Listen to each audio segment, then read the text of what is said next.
Hey, I've been debating whether or not to share this, but I think I need to. Honestly, I don't know how else to process what happened. My name is Sophie, I'm 20 years old, and I've been living at home for a couple of years since I graduated high school. But for the longest time, I've been stuck in this weird dynamic with my family that I'm just so done with. I have two younger siblings, Jason 17 and Emma 14, and as far back as I can remember, they've always been spoiled. My parents have always been super strict with me, everything from chores to expectations about my future, but for some reason, they've let Jason and Emma get away with literally anything. They never have to do chores. They never get any consequences. Meanwhile, I'm over here working a full-time job and coming home to do all the housework every single day. I'll give you a quick rundown of how things usually go at home. I wake up early to go to work, then I come back at night, exhausted. But the moment I walk through that door, the expectation is that I'm going to start cooking dinner, clean the kitchen, do laundry, and sometimes even take care of whatever mess my siblings leave behind. Jason and Emma, on the other hand, sit around watching TV or playing on their phones. They're literally never asked to help, and I've had enough. The situation really blew up last Thursday. I had just gotten off a brutal 9-hour shift at my job. My feet hurt, I hadn't had time to eat, and all I wanted was to lie down for 5 minutes. But as soon as I walked in, I was hit with the unmistakable smell of leftover food. I glanced around and saw Jason's dirty plate sitting right in the middle of the coffee table, crumbs all over it. Now, Jason has this thing where he always leaves his mess everywhere. Plates, wrappers, you name it. It drives me nuts. But at this point, I've just gotten used to it because, honestly, I didn't want to start another fight. But this time, I couldn't do it anymore. I walked past the plate, trying to calm myself, but then I heard my mom from the kitchen. "Sophie, can you come in here and clean up the table?" Jason left his plate again, she called out. Now, in my head, I was already boiling. Why is it always me? Why am I the one cleaning up after everyone? But I tried to stay calm and went into the kitchen. "Mom, I've been at work all day. I'm tired. Jason can clean up after himself for once," I said, not even trying to hide my frustration. She didn't take that well. "Sophie, you're the oldest. You should be setting an example. Just clean it up. You're acting like it's such a big deal." I couldn't believe my ears. "Mom, I'm not a maid. I do all the chores around here while Jason and Emma get a free ride. Why can't they just help for once?" Mom gave me that look, the one where she gets all defensive. "You're overreacting. We don't have time for this. Just clean it up, okay?" I felt my blood start to boil. This isn't just about the plate. You've been treating me like this for years.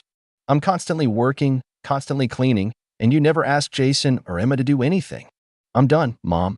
I'm done being the only one who has to do everything. Her face hardened. "You're just being too sensitive. You're 20 years old now, Sophie. You're an adult. You're old enough to help out without complaining." I felt my heart racing. I'm an adult? Then why am I still stuck in this house, doing all the work, while you coddle them? I gestured toward Jason and Emma, who were both sitting in the living room, oblivious to what was happening. "You're acting like this is such a big deal," Mom snapped again. "You should be grateful you're living here rent-free, instead of complaining. What's your problem?" That was the breaking point for me. The frustration, the exhaustion, and the realization that I wasn't getting anywhere with them hit all at once. "I'm done," I said, before I even fully processed it. "I'm moving out." Mom froze, her eyes wide. "What? You can't be serious. Where are you even going to go?" "I'll figure it out," I said, grabbing my car keys off the counter. "I've saved up for months. I don't need this anymore." My heart was racing, but in that moment, I felt free. My mom called after me, shouting something about how I didn't have to do this, but I couldn't go back. I couldn't keep doing this to myself. I wasn't going to stay and keep being treated like I was invisible. I slammed the door behind me, and as I got into my car, I felt a sense of relief. I didn't know where I was going to stay yet, but I didn't care. I just knew that I couldn't stay in that house another minute. I don't think I've ever felt such a strange mixture of fear and excitement in my life. The car ride was quiet. I drove around aimlessly for a bit, just to clear my head. I wasn't sure where I was going to stay, but I knew I couldn't go back home. I parked at a nearby cafe and sat in my car for a while, scrolling through my phone. I found a couple of listings for rooms for rent, and after making a few calls, I ended up finding a place that seemed decent, a small one-bedroom apartment in a quiet part of the city. The rent was higher than I wanted to pay, but I could manage it for now. The idea of being away from my family, Not having to clean up after them or deal with their constant criticism was worth it. I signed the lease the next day, and by the end of the week, I had packed my stuff and was officially out of the house. I took everything I needed, my clothes, some basic furniture, my work gear, and a few keepsakes. It was a strange feeling, knowing that I wouldn't be coming back. No more random chores or being told I was too sensitive. The first few days were the most freeing I'd felt in a long time. I stayed in my new place, getting used to the quiet. I could come and go as I pleased, and no one was there to tell me what I should or shouldn't do. I cooked when I felt like it, and if I didn't want to do anything, I didn't have to. It was a small place, but it was mine, and that was enough. As the days went by, things started to settle. I got into a routine: work, the gym, a bit of Netflix in the evenings, and I started feeling more like myself again. I still kept in touch with a few friends, but honestly, I was starting to realize how toxic my family dynamic had been. I didn't have to carry the weight of all their problems on my shoulders anymore. The freedom was incredible. But then, about a week into living on my own, the call started. At first, it was just one voicemail from my mom. It was typical, her voice full of concern, but not the kind of concern that comes from actually caring about how I was doing. No, this was a different kind of concern. "Sophie, we need you to come back home. The house is a mess. You left your things everywhere, and no one's doing any of the chores. Your dad's been complaining, and Jason and Emma don't even know how to clean up after themselves. Please just come back for a little while. It's getting out of hand. We could really use your help." I felt a little bit of anger bubbling up as I listened to the message. Help? They hadn't cared about me helping before. They'd never asked me what I wanted or needed, but suddenly, when the chores weren't getting done, they wanted me back. I didn't call her back. The next day, I got a text from Jason. It was blunt and to the point. "Sophie, Mom says you need to come home and help out. The house is falling apart. Do you even care about us anymore?" I stared at the screen for a while, trying to stop myself from replying with something snarky. But instead, I just put my phone down and shook my head. They didn't even ask how I was doing or if I was okay. They just wanted a maid. I didn't answer, and the messages kept coming. For the next few days, my parents, then Jason, and even Emma all started reaching out in some form: texts, voicemails, calls, but it was all the same. They wanted me to come back and take care of things. They were getting desperate. From Mom, "Sophie, please just come back and help clean the kitchen. It's driving us crazy." From Emma, "Sophie, we haven't seen you in so long. We miss you. But also, can you do your laundry when you get the chance?" From Jason, "Sophie, seriously, what's your problem? Mom said you're just being selfish. Just help us out for a bit." I didn't know what annoyed me more, the fact that they were pretending to miss me or the fact that they still couldn't see that I wasn't just their housekeeper. After everything I'd done for them, everything I'd sacrificed, all they cared about was how much work I was doing for them. They didn't care about me. They didn't care about what I wanted. It was just the chores. One night, after my parents left me yet another voicemail, I snapped. I was sitting at home, finally getting some rest after a long shift, when my phone buzzed. I couldn't resist. I called my mom back. "Mom," I started, my voice calm but firm, "I'm not coming back. I'm not your maid, and I'm not going to be the one to clean up after everyone anymore." There was a pause on the other end of the line. "What are you talking about?" she said, her voice defensive. "You're acting ridiculous. The house is a disaster, and your dad's losing his mind. You're the only one who could do anything about it." "No, I'm the only one who ever does anything about it. I've been doing everything for years, and I'm done. If you and Dad want the house to be clean, you need to start actually parenting your kids and teaching them responsibility. I'm not cleaning up after them anymore." "Well, fine," she snapped. "I guess you don't care about the family then." I exhaled sharply. "No, Mom. I care about myself now. And I'm not going to let you guilt-trip me into coming back just to do everything for you. I'm done." The call ended with her angrily telling me to stop being selfish. It stung, but I felt a sense of finality. I was never going back to that. The next week passed in a blur of work, workouts, and quiet nights alone in my apartment. For the first time in a long time, I could actually breathe. I didn't have to come home to a house full of demands, guilt trips, and endless chores. But of course, my parents weren't about to let me go that easily. It was a Thursday evening when my phone buzzed with a message from my dad. "Sophie, this is getting out of hand.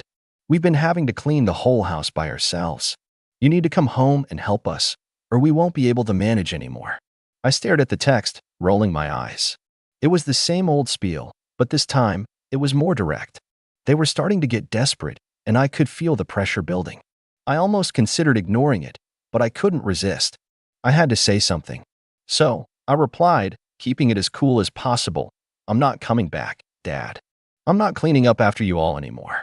It's not my responsibility to keep the house in order. There was no response for hours, and part of me thought that maybe they were finally starting to get it. Maybe they were beginning to understand that I wasn't going to be their doormat anymore. But just as I was about to relax, my phone buzzed again, this time with a call from Jason. I was already irritated by their messages, but I picked up anyway, figuring I'd just shut it down quickly. Hey, Jason said, his voice calm but with an edge I didn't like. Why are you being so dramatic about this? You know it's not just about the chores, right? Mom and Dad are really struggling. They need help, and you're just throwing it all away. I rubbed my temples, already exhausted by the conversation before it had even fully begun. Jason, I'm not throwing anything away. I'm done being treated like I'm the only one who can do anything. You and Emma are old enough to start handling your own stuff. Mom and Dad should have been teaching you that. But you could help, he persisted, clearly getting annoyed. You could just come back for a little while, just until things calm down. It's not like you're doing anything important over there anyway. That last part hit a nerve. I'm working, Jason. I'm actually doing something with my life. I'm not sitting around waiting for someone else to take care of me. But you? You sit around all day playing video games and leaving dirty dishes everywhere, and then you expect me to pick up after you. He laughed, like I'd said something funny. Yeah, well, we don't all have jobs, do we? You act like you're some big deal just because you work a little. Mom and Dad are stressed enough without you acting like this. I was done. You know what? I'm done talking about this. You and Mom and Dad can keep playing these games, but I'm not your scapegoat anymore. I'm not coming back. I hung up before he could say anything else, feeling my heart racing. But no sooner had I set my phone down than it buzzed again. This time, it was from my mom. I almost didn't want to open it, but curiosity got the better of me. Sophie, we need to talk. You need to come home. Your father is having a breakdown, and the house is in complete chaos. You're not being fair. Please just come back for a bit and help us. I felt a burst of anger flare up in me. A breakdown? I muttered to myself. They're the ones who've been breaking me down for years. I didn't respond to her, but I could feel the pressure of their demands pushing on me, the weight of their expectations crawling under my skin. I hated it. That night, I decided to take a walk to clear my head. As I strolled through the streets, I thought about what my parents had done to me, the way they treated me like an unpaid maid, the way they thought I should be grateful for the scraps of love they threw my way, all while letting my siblings get away with murder. It wasn't fair. And now, I was paying the price for standing up for myself. When I got back to my apartment, I felt like something had shifted. This wasn't just about cleaning the house anymore. This was about my independence. My family had always expected me to bend to their will, to sacrifice my own happiness for their convenience. But I had done enough. They weren't going to make me feel guilty anymore. A few days later, the calls started again. This time, it wasn't just one voicemail or text. It was relentless. My mom called and left 5 messages in a row, each one growing more frantic than the last. Sophie, we really need you to come back. This is getting out of hand. Your dad can't handle it alone. Jason and Emma won't do anything. You're the only one who can help. And then, a couple of hours later, another one. Please, Sophie, I'm begging you. Come back. We'll make it right. You don't have to do everything, but just come back for a while. We're desperate. You're the only one who can fix this. The desperation in her voice was unmistakable, but I could also hear the undertone of manipulation. It wasn't about me. It was about getting the house in order, about getting me back to do the work they refused to do themselves. I let the messages pile up. Each one, a reminder of how much I'd done for them, how much I had sacrificed for their comfort. And now, they were trying to guilt me back into the same role. But I wasn't going back. It wasn't long before Jason called again. Seriously? You're just going to ignore us like this? You're letting the house fall apart because you're too stubborn to help? It's pathetic. I let the call go to voicemail. I was done. But as much as I tried to block them out, I could feel their presence looming over me. I could feel them pulling at the edges of my resolve. The pressure to return, to fix everything, was mounting. But I couldn't let them break me down again. I was free, and I wasn't going back. Not until they understood what they'd done to me. A few days passed after the last desperate messages from my mom. I didn't want to go back. I knew that. But something kept gnawing at me, Some unresolved part of me that wanted closure, that wanted to end it once and for all. So, I finally made the decision. I was going back. But this time, it wasn't about fixing things for them. It was about making it clear that I was done. I threw on an old hoodie and jeans, grabbed my keys, and drove back to my parents' house. As I pulled into the driveway, my heart began to race. The house was familiar, but everything felt different now. This was no longer home in the way it used to be. It was a battlefield. I took a deep breath and walked up to the door. I knocked once, then pushed it open without waiting for a response. I could already hear my dad's voice from the other side of the door, talking to Jason and Emma in the kitchen. When I stepped inside, the first thing that hit me was the smell. The house smelled stale, like the kind of place you only want to be in if you have no other choice. I didn't bother with pleasantries as I walked into the kitchen. The second I walked in, my parents' faces lit up with surprise, but then with relief. "Sophie, you're back." Mom rushed over, her face practically glowing, thinking I'd come to rescue them. "Finally," Dad said, getting up from the table. "We've been waiting for you. Things have really gotten out of control here." Jason and Emma barely glanced up from their phones, too absorbed in whatever was going on in their little worlds. I stood there for a second, watching their expressions, expecting me to just fall into the old role I had played for years. The fixer, the one who made everything right. But instead, I took a deep breath and let it out slowly. "No, I'm not here to rescue you," I said, my voice steady but full of the weight I had been carrying for so long. The confusion on their faces was palpable. My mom took a step back, blinking as though she couldn't quite understand what I meant. "What do you mean, honey? You're back. We really need you, no, Mom. You need me to clean up after you. You need me to fix your mess because you refuse to do it yourself. I've been doing it for years, and I'm done." They froze, and for the first time, I saw something change in their eyes. My dad opened his mouth to say something, but I didn't let him. "I'm done being the one who keeps everything together while you all sit back and let me do it," I continued. "I don't want to be the one who has to fix everything all the time, just so you can pretend it's fine." I turned and looked around the kitchen. The counter was piled high with dirty dishes. The trash was overflowing. The floor had crumbs and spills on it, and the sink was filled with unwashed pots and pans. It was a mess, a disaster. "Look at this," I said, gesturing toward the kitchen. "This is what you've been asking me to come back to? This is what you want me to clean up?" Mom stepped back. "We've been really busy, Sophie. Your dad's been sick, and no, stop making excuses. This isn't about me coming back to clean. This is about you all taking advantage of me for years and not once thinking that maybe you should take some responsibility. Jason and Emma are old enough to do their own chores. I don't care if they're still in school. You're the parents. You should be teaching them, not letting me do everything." My dad's face flushed red with anger, but I could see the crack in his usual defensive posture. "We never asked you to do all this for us," he snapped. "You chose to help out. No one made you do it." I felt a burst of frustration, but I didn't let it overtake me.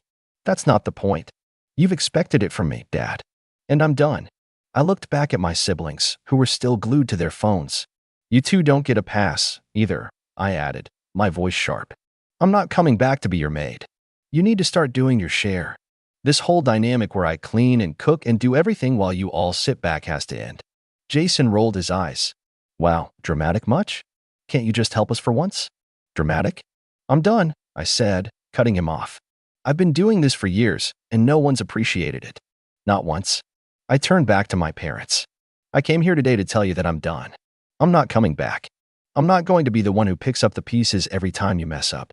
You need to figure this out on your own." They stood there, shocked, staring at me. My mom's lip quivered, and I could see the wheels turning in her head. But it was too late. I had made my decision, and I wasn't going to back down. "I'm leaving," I said, turning toward the door. "Good luck." As I walked out of the house, I could hear my mom calling my name. "Sophie, please. Don't leave. We can fix this." But I didn't turn around. I kept walking, letting the door shut behind me, and I never looked back. I got in my car and drove away, my chest heavy but with a sense of relief I hadn't felt in a long time. I had taken my power back. No more cleaning up after them. No more feeling obligated to fix their problems. It was time to live for me. As I drove away, I felt a sense of finality. I knew I had made the right choice. It wasn't about being harsh. It was about taking control of my life and not letting them drain me anymore. What do you all think? Should I have done this sooner? Or was I right to finally put myself first? Let me know your thoughts. My name's Nathan, I'm 28, and if you'd asked me a year ago, I would have told you my sister Jenna and I were close. Not best friend close. But I always thought there was a quiet understanding between us. Growing up in a house where our parents could barely pretend to like each other, we learned to lean on each other in the background, where it was safer. She was 2 years younger, more outgoing, always the one with a crowd around her. I was the quieter one, the one who fixed the Wi-Fi, picked her up when her car broke down, or helped her move into yet another overpriced apartment she couldn't quite afford. I never expected a thank you, never asked for one. But I also never expected this. The wedding had been in the works for over a year. Jenna and Tyler, her now husband, were one of those couples who insisted on making everything into a photo op, matching flannel engagement photos, champagne-themed proposal parties, even a live-streamed "Will you be my bridesmaid?" brunch.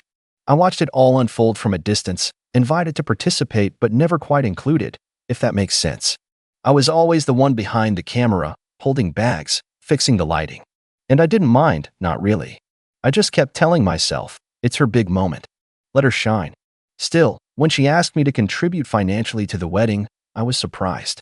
Not because she asked. I had a decent job in tech and no one else in the family was exactly swimming in money, but because of how casual she made it sound. Like it was obvious.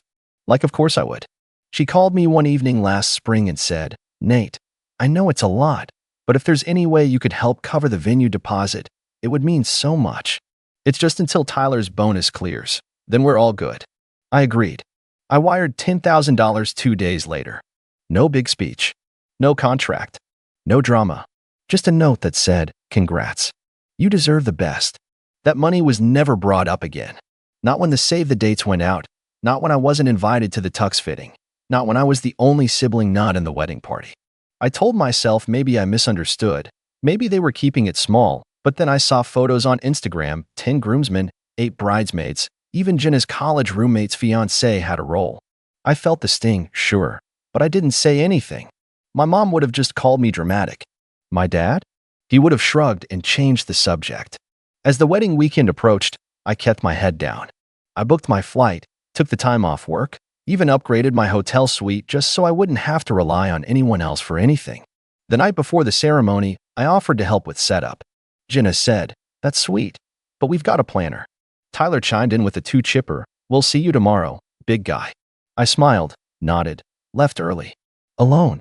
I showed up to the venue the next afternoon, a glossy, over-decorated estate in the hills that looked like it was plucked straight from a wedding influencer's Pinterest board. I walked in early, dressed to the nines in a charcoal suit, carrying a small black envelope with the actual wedding gift inside, a bank-certified check for $10,000. I figured, if they never mentioned the deposit again, I'd just make it the gift. Clean slate. The reception hall was stunning, white orchids, crystal glassware, the kind of soft lighting that makes everyone look 10 years younger. I looked around for my place card. At first, I thought maybe I was just missing it. I walked up and down the long, rectangular tables twice. My cousin Becky had a seat. So did her boyfriend of 3 months. Even Jenna's high school debate partner had a place card. But mine? Nothing. Not even a blank one. I finally asked a staff member, a kind older woman who looked like she'd seen her fair share of wedding meltdowns. She double-checked the chart and said, "I don't see you listed. Were you maybe invited just for the ceremony?" I blinked. I flew in from 2 states away. That's when I noticed Tyler's mother, Sandra, standing nearby. She'd always had this smug, performative warmth to her, like everything out of her mouth was meant to be quoted in a family newsletter. She smiled, almost pityingly, and said, "Oh, Nathan, we assumed you'd be too busy helping out or something. Jenna said you're always more comfortable staying in the background. We didn't want to make you feel out of place." I looked around again. Distant cousins, friends of friends, Jenna's yoga instructor, all seated, all smiling. My ears started ringing. I was too stunned to even speak. And then Sandra added, with that same soft condescension, "But there's always standing room at the bar, dear. That's where the fun is, anyway." Something in me snapped. I walked over to the gift table, this mountain of boxes and glittery bags and oversized envelopes, and found the one I'd brought. Sleek, matte black. Simple. I picked it up, held it in my hand for a second, and then turned to face the room. I wasn't loud. I didn't shout. I just said, in a clear, steady voice, "Didn't realize a $10,000 check only buys me humiliation. Good thing refunds exist." You could have heard a pin drop. Glasses froze midair. A bridesmaid's mouth hung open like she forgot to finish her mimosa. I turned and walked out, envelope still in hand. And just as I reached the main doors, I heard rapid footsteps behind me, heels clacking against polished marble, and then, Nathan, wait. It was Jenna, in her dress, out of breath, her veil slightly askew. She grabbed my arm with a desperation I hadn't seen since we were kids. Her perfectly done-up face, flushed from running, suddenly looked less like the Pinterest bride and more like the girl who used to sneak Pop-Tarts into my backpack because I skipped breakfast again. But whatever guilt that stirred up, it didn't last long.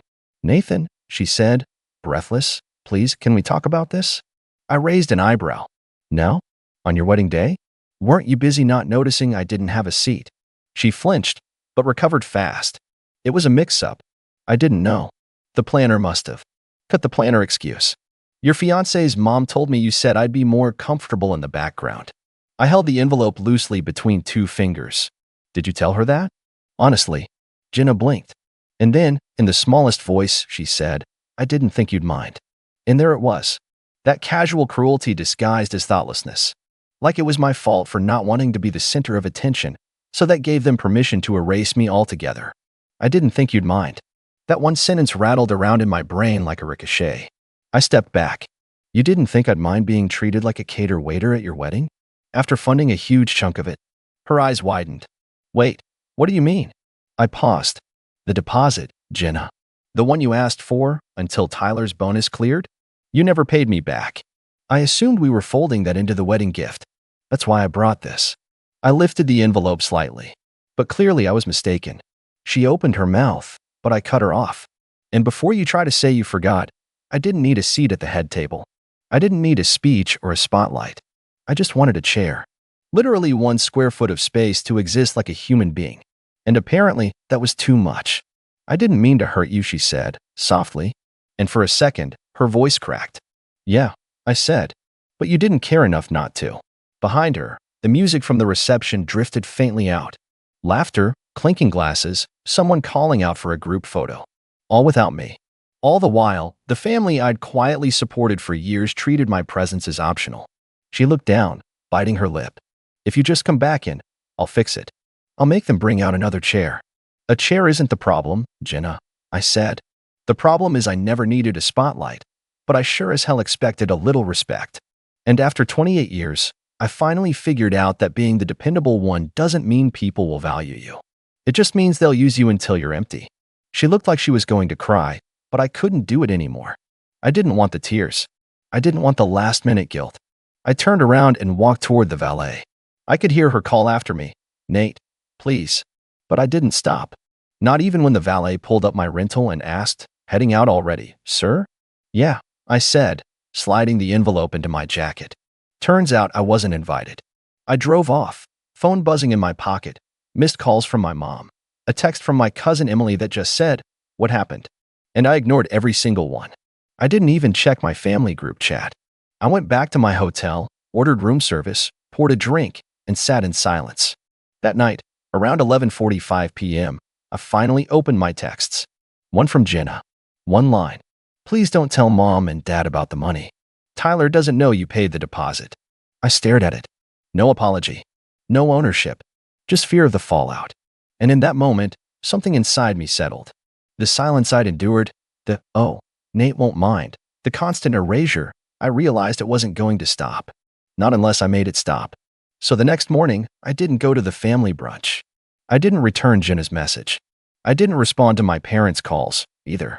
Instead, I drove to the airport, caught an earlier flight, and spent the next week reviewing every wire transfer, every automatic payment, every shared account I'd ever set up to help my family.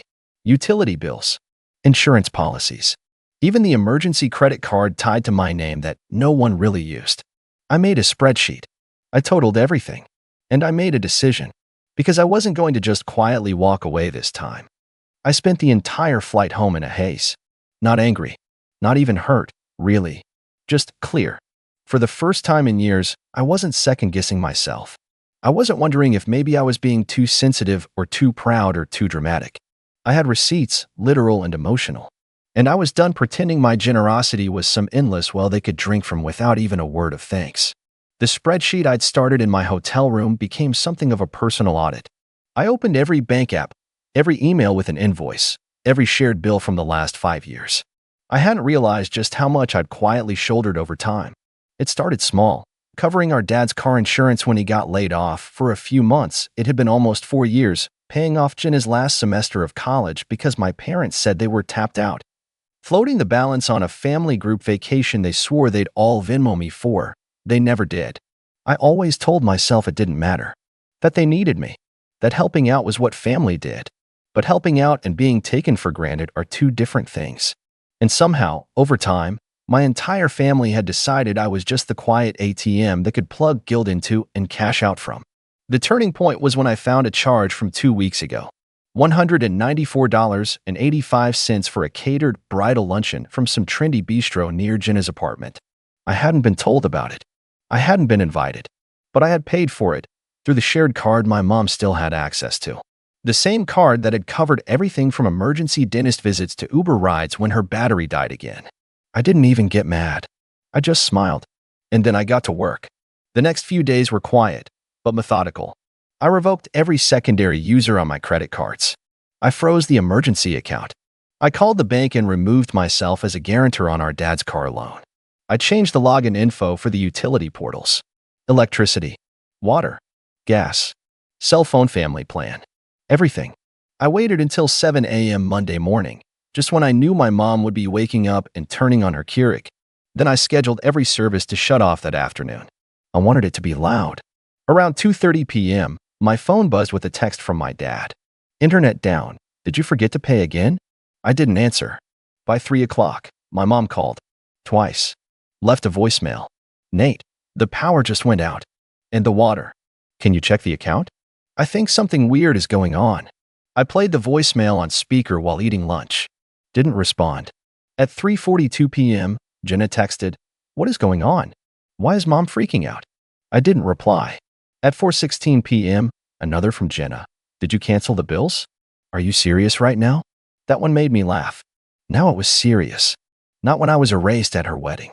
Not when her husband's mom mocked me to my face. But now, when the Wi-Fi was down. By 6 p.m., the group chat lit up. First from my mom. "Nathan, we need to talk. This is extremely immature." Then my dad. "You're better than this. You're just hurting everyone." Then Jenna again. "I told you I didn't mean to leave you out. This is too far." That was the moment I finally responded. I copied the balance from my spreadsheet, $63,842, and dropped it in the chat with one line. "That's what I've paid for this family in the last 5 years. Itemized receipts available upon request." Then I followed up with, "You don't get to ignore someone until they're useful again. That card's maxed out. Forever." Silence. For 3 hours. Then, finally, Jenna, "Okay. I didn't realize it was that much. I'm sorry. Can we at least talk?" I almost said yes. Almost. But then I remembered the way her new mother-in-law had looked at me. The smugness. The comfort with which she dismissed me as if my existence was a footnote. And I remembered how Jenna didn't flinch, didn't correct her, didn't offer me a seat. So instead, I replied, "I think we've talked enough. I'll forward my Venmo in case you ever want to start paying back your tab. Until then, best of luck with married life." Then I muted the group chat, blocked Jenna, turned my phone face down. And for the first time in my life, I sat back and enjoyed the silence, not as something I had to survive, but something I finally chose. It didn't take a week for the fallout to begin. It took 3 days. 3 days before the cracks in my family's perfect little facade started showing, and they came running not out of love, not out of regret, but because the silence wasn't convenient anymore. Day 1 had ended with muting the group chat and blocking Jenna. It was cathartic, clean, and, if I'm being honest, a little terrifying. Cutting off people you've been silently supporting for years feels like slicing off pieces of your identity. But it also felt like breathing fresh air for the first time in years. Day 2 started with a knock on my door. I live in a quiet neighborhood, mostly professionals who keep to themselves, so unannounced visitors stick out. I opened the door to find my father standing there, gray windbreaker, worn expression, and an old manila folder under his arm. "Can we talk?" he asked. I let him in.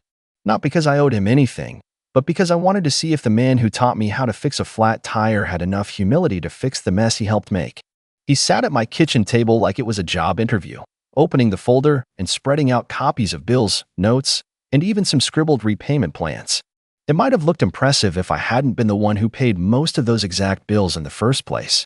I didn't realize how much you'd been handling, he started. Your mother and I, we got used to thinking you'd always help. I nodded. You got used to taking me for granted. He flinched, but didn't deny it.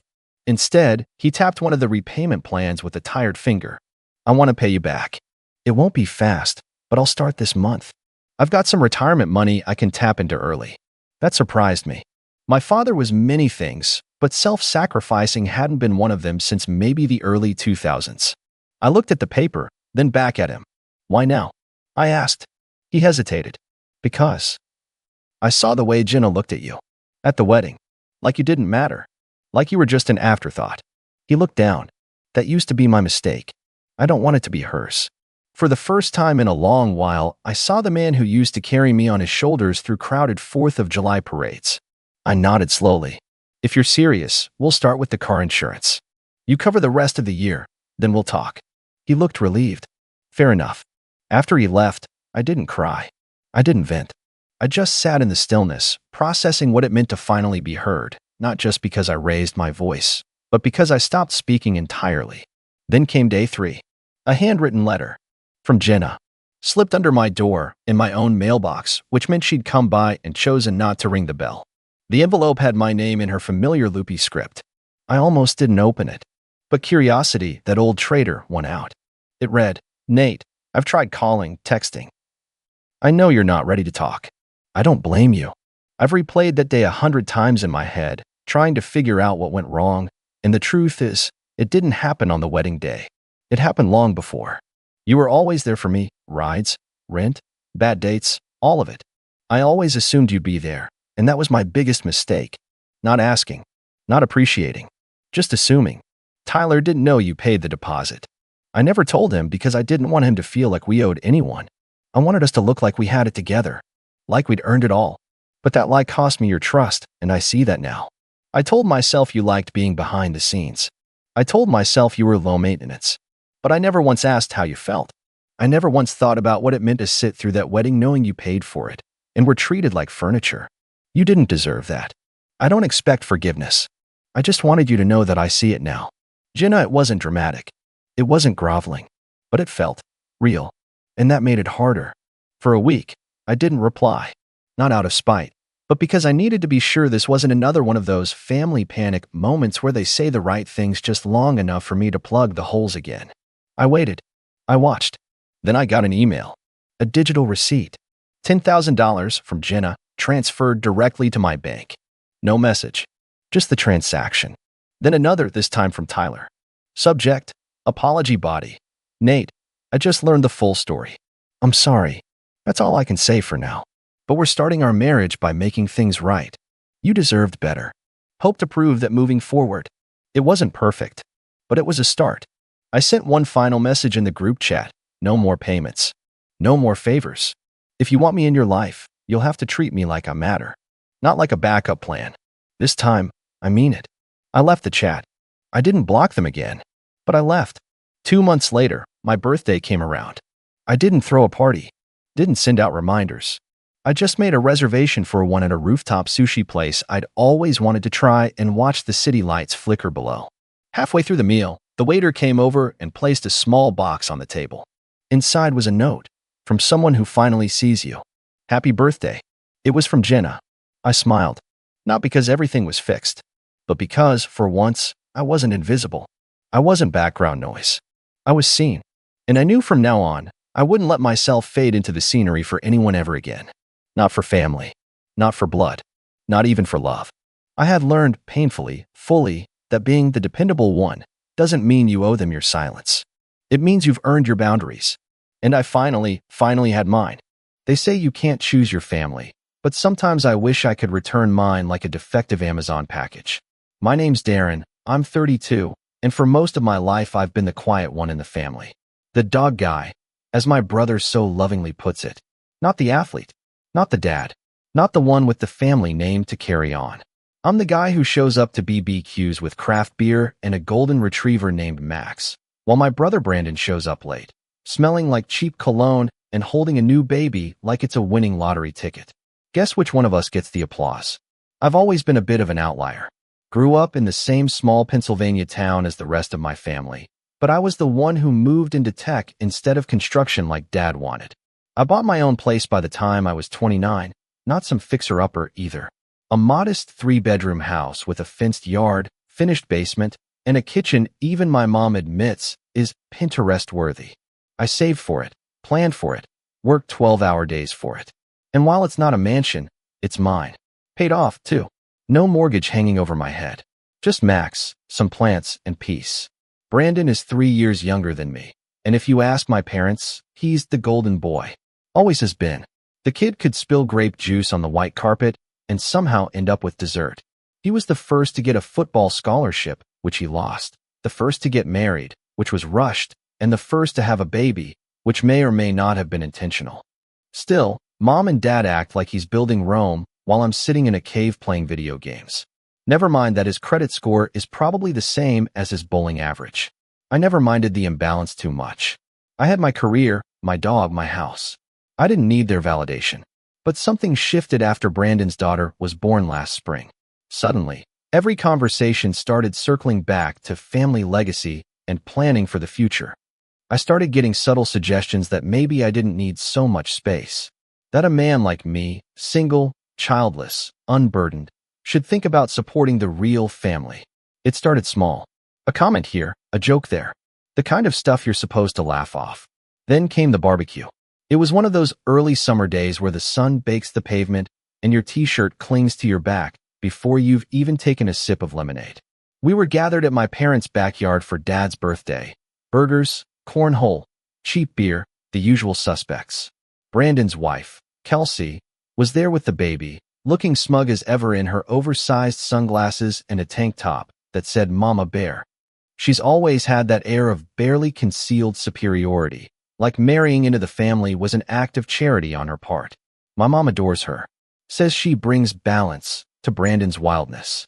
I think she brings entitlement and target receipts. The whole afternoon had a weird vibe. My mom kept bringing me plates of food I didn't ask for, and Brandon kept walking around my dog like Max was a ticking time bomb. Kelsey wrinkled her nose every time someone mentioned dogs and babies in the same sentence.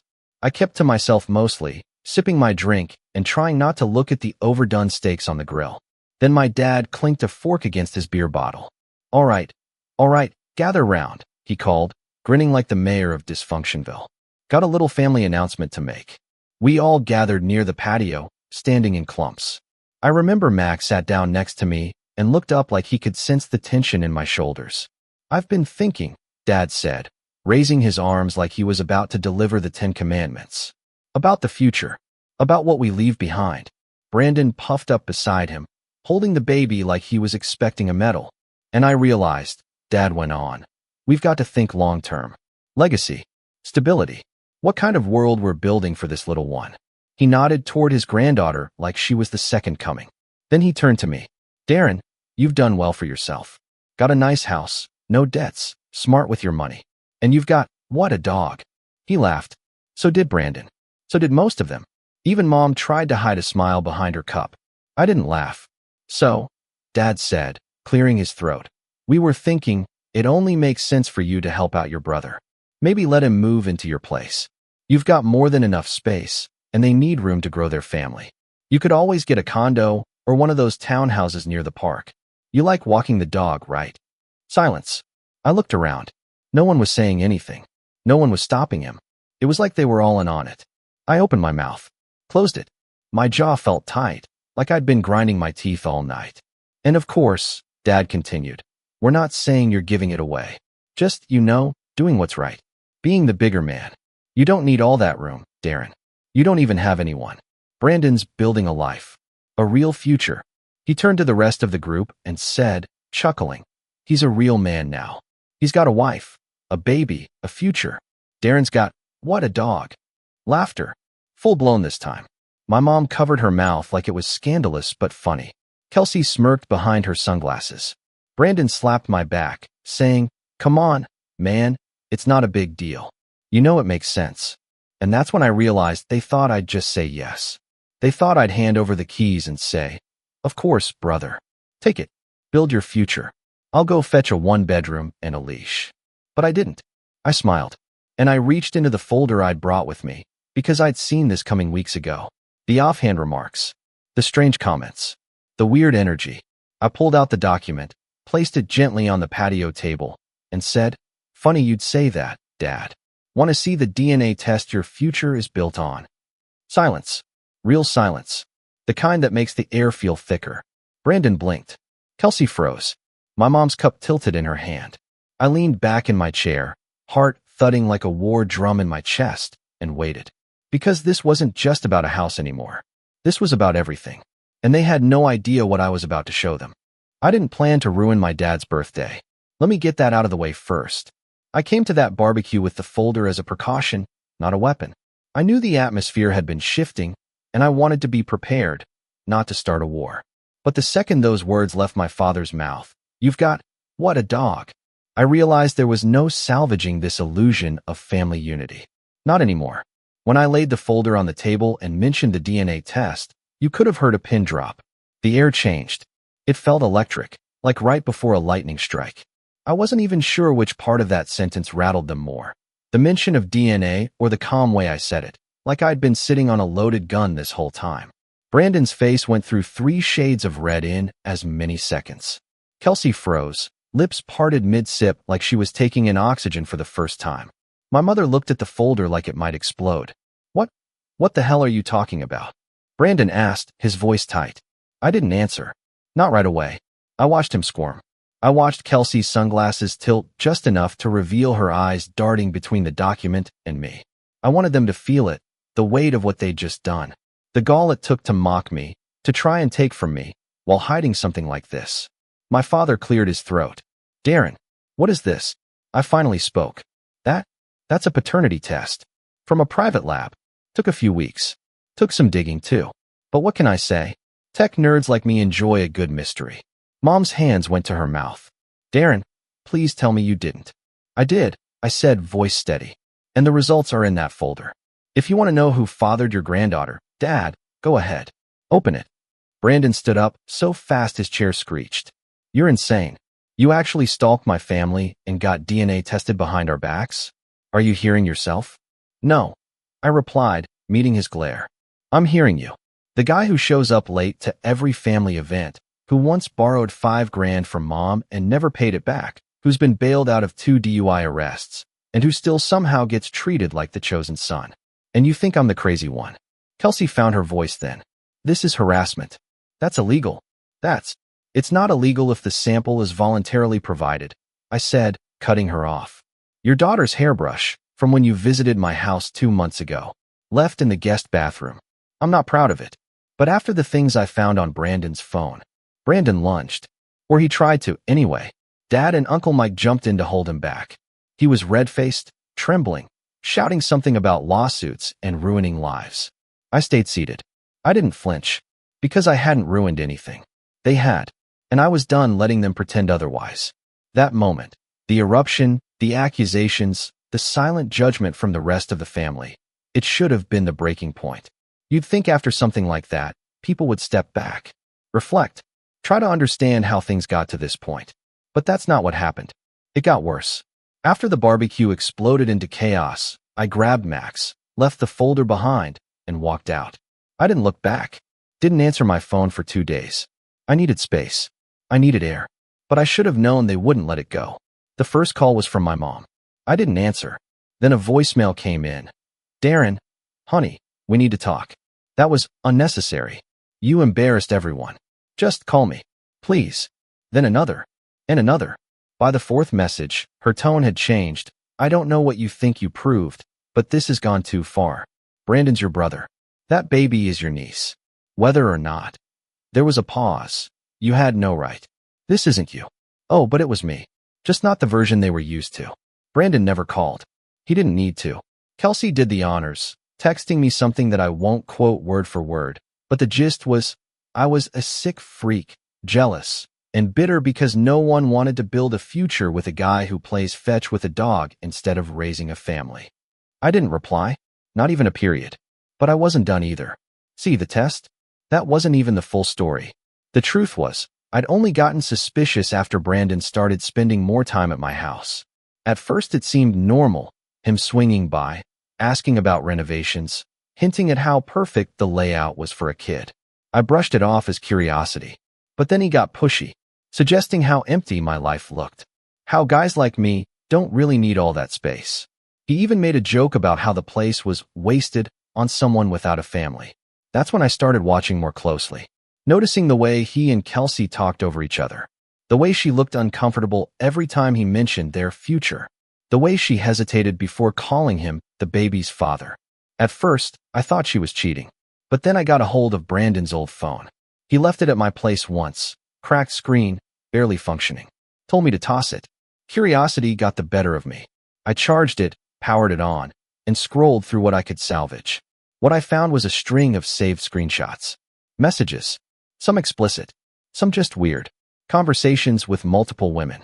Most of it recent. All of it post-baby. But one thread stood out. It was a conversation with someone saved as M. The tone was different. Nervous. Emotional. References to the timing and not telling anyone. At one point, Brandon said, "Don't worry, the baby looks enough like me. No one's going to ask questions." That was the moment I knew. I wasn't trying to play detective. I just couldn't ignore what was right in front of me anymore. So I dug, hired a discreet lab, paid for express results, and waited. And when the results came back saying there was a 0% chance Brandon was the biological father, yeah, that folder became my insurance policy. But here's where the real twist starts. After I dropped the bomb at the barbecue and disappeared, they didn't crumble. They circled the wagons. Suddenly, I was the villain. The calls from Mom turned colder. She accused me of humiliating Brandon, of ruining a child's life, of poisoning the family with my obsession with fairness. She didn't ask if the test was real. She didn't want to know. She just wanted to keep the illusion alive. Then came the final straw. I got a certified letter in the mail. At first I thought it might be legal. A cease and desist. Maybe Brandon trying to flex with some empty lawsuit threat. But no, it was from my parents. It was a formal request, asking me to transfer ownership of my house to Brandon and Kelsey in the spirit of reconciliation. Framed as a family agreement. Signed by them both. They wanted me to gift them my house. After everything, I stared at the paper so long Max started whining. Like even he knew something was wrong. I laughed. A low, disbelieving laugh that turned into a silent shake of the head. That's when I knew we were past the point of no return. They didn't just want to pretend nothing happened.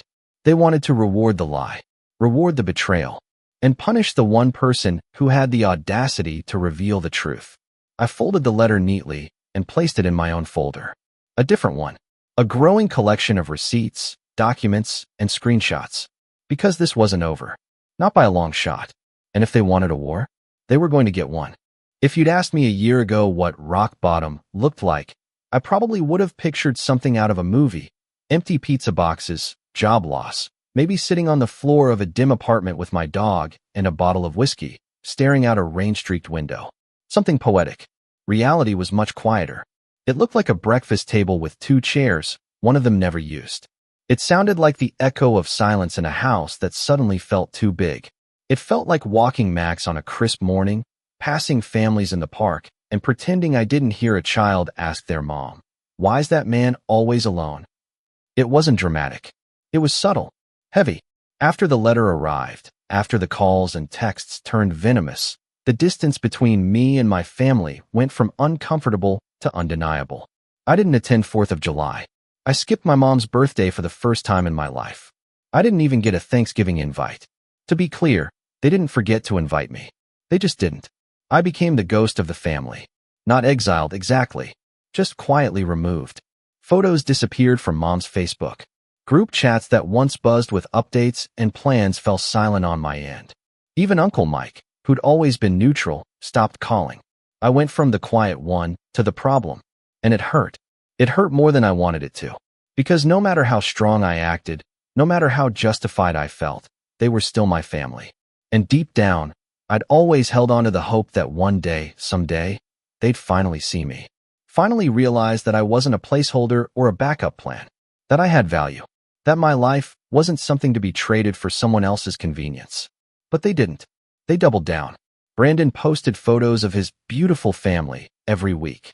Kelsey's captions became increasingly performative. So blessed to raise this little one with the strongest man I know. Family is everything. Thankful for the real ones. And every time I saw those posts, I'd think of the paternity test, of the silent knowledge I carried like a stone in my pocket. But I said nothing. I stayed silent. And for a while, that silence turned inward. I stopped cooking, stopped inviting friends over, stopped going out unless Max needed a walk. Even work started to slip.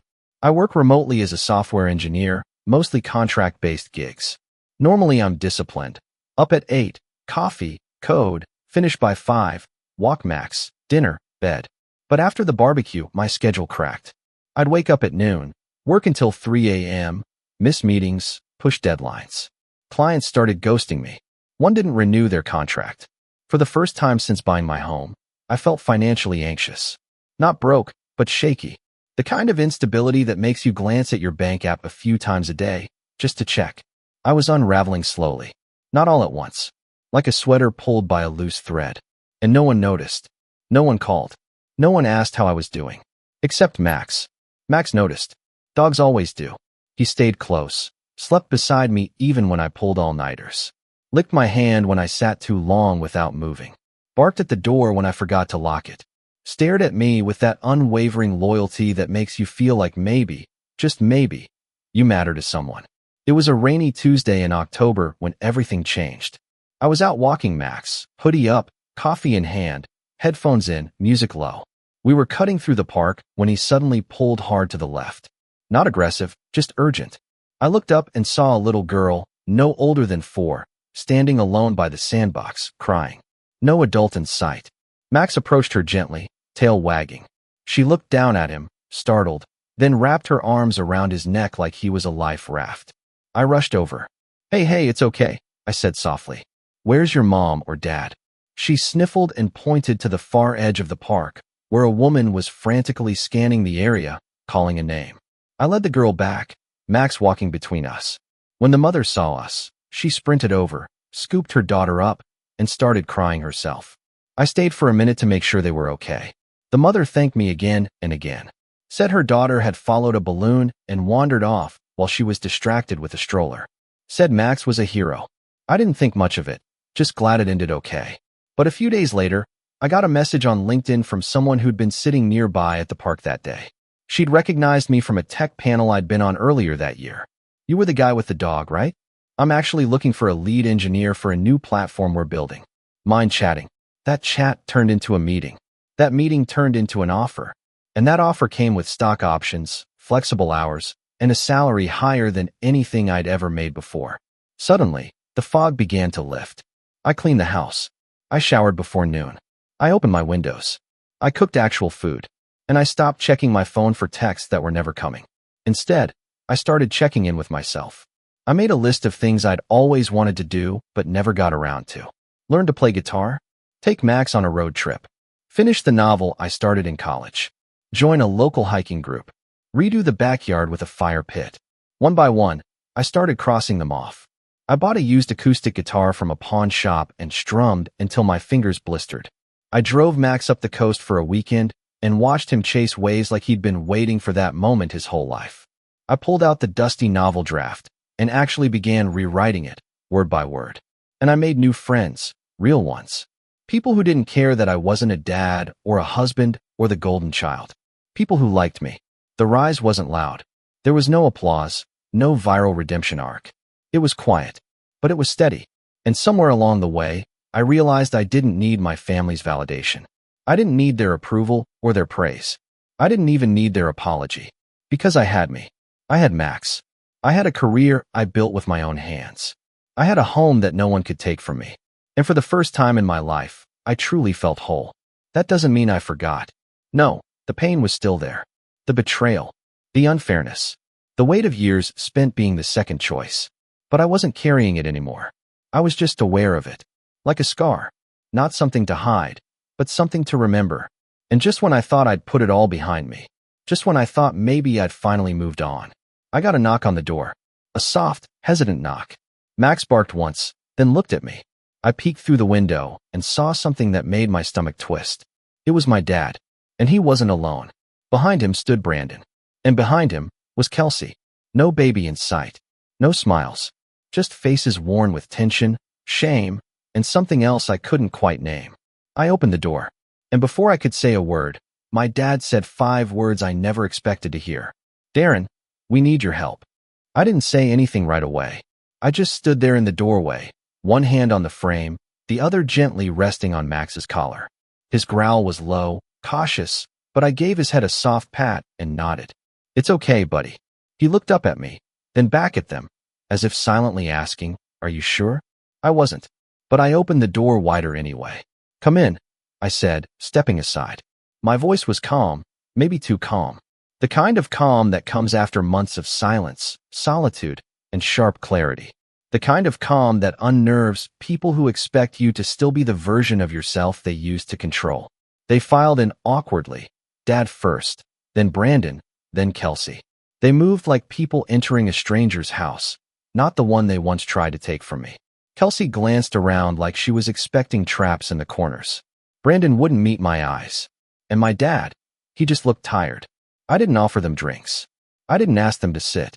I let the silence settle. Okay, I finally said, crossing my arms. You needed my help? Kelsey opened her mouth, but Dad put a hand up. Let me start. I raised an eyebrow, but said nothing. He took a breath, one of those deep, performative sighs that people use when they want to pretend they're carrying the weight of the world. Things have changed, he said slowly. Since that day, I tilted my head. You mean the day you publicly suggested I give away my house like a party favor and then laughed at me in front of the whole family? Brandon flinched. Kelsey looked away. Dad winced but nodded. Yes, that day. And the day I dropped a paternity test on your birthday barbecue? A longer silence.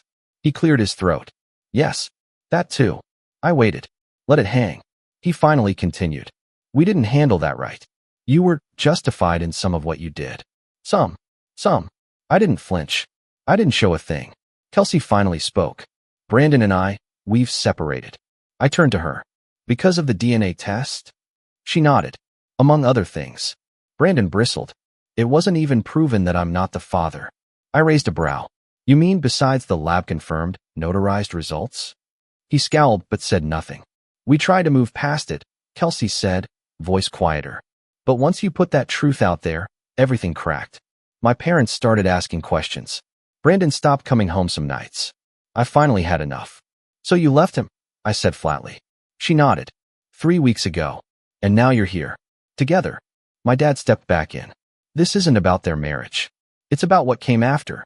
I narrowed my eyes. What do you mean? He looked genuinely uncomfortable now. We might have gotten involved with someone. Someone we thought could help clean things up. I stayed very, very still. Who? I asked. Brandon finally spoke, his voice tight. A guy named Curtis. Some legal guy. Said he could help us challenge the validity of your paternity test and set the record straight. Said he could fix the public fallout. I stared at them. And what does fix mean? I asked, voice dropping. Brandon hesitated. Then, he offered to create a different set of results. I blinked. You mean forge a fake DNA test? Silence. You were going to falsify results to save face? I asked, my voice rising slightly. Dad raised a hand. We didn't go through with it. Why not? I snapped. Because it was wrong? Or because it didn't work? His eyes met mine, finally steady. Because he turned on us. I narrowed my gaze. Explain. Dad let out another sigh. He was shady from the start, but desperate times, you know? Curtis said he had connections. Could get records revised. But after we gave him some money. How much? I cut in. He hesitated. 10,000. I whistled. So you were willing to spend 10 grand to erase the truth I uncovered, but not a dime to apologize for what you did. Brandon stepped forward suddenly. We didn't come here to get a lecture, Darren. I stared him down. Then why did you come here? Because it sounds like you got conned, and you want me to fix it. Kelsey's voice cracked. He's threatening to release stuff. Emails. Messages. Personal info. About all of us. Dad nodded. He said if we didn't pay more, he'd release everything to the press. Local media, even the school board. He found out where Kelsey works. He has her work emails. He has texts between Brandon and he trailed off. I waited. A few other women, Dad finally said. I didn't blink. So you got scammed by the fixer you hired to erase the mess you made after I told the truth about a baby you lied about? No one spoke. I walked over to the table and pulled out the folder. Not that folder. A new one. They tensed. I opened it. Inside were neatly organized documents, receipts, contracts, digital prints, and a timeline. Because while they were busy hiding, scheming, and pretending, I'd been working. Quietly. Methodically. The Curtis guy? I'd already heard of him. He wasn't just a shady fixer. He was part of a shell network of scammers who preyed on desperate people trying to bury family scandals. Blackmail, identity theft, financial fraud. He'd been part of 2 civil suits in other states, both settled quietly. I'd spent the last 3 weeks gathering everything. With my tech background, I was able to trace some of the IPs tied to the emails he'd sent. Built a little trap for him, a fake email chain with fake documents, embedded with a digital tracker. He opened it. I had his location. I had his metadata. I had everything. And now I had them. What is that? Dad asked, voice low. Insurance, I said. This folder contains everything you just told me, plus everything you didn't. Brandon paled. You recorded us? No, I said. But I knew someone like Curtis wouldn't operate alone. And I knew you'd show up eventually. You always come crawling back when it gets messy. Dad took a step forward. So what, you're going to help us? I looked at each of them, one by one. No, I said. Kelsey gasped. But I'm going to help myself, I continued. Because Curtis didn't just threaten you. He threatened me. My name's on the paternity test. My house was part of this drama. My career could be affected if this goes public. And I don't trust any of you not to throw me under the bus if it saves your skin. So what do you want? Brandon asked, arms crossed. Money. I laughed once. Cold and sharp. No, I said. I want justice. Real justice. Not just for me, but for every time you made me feel like less.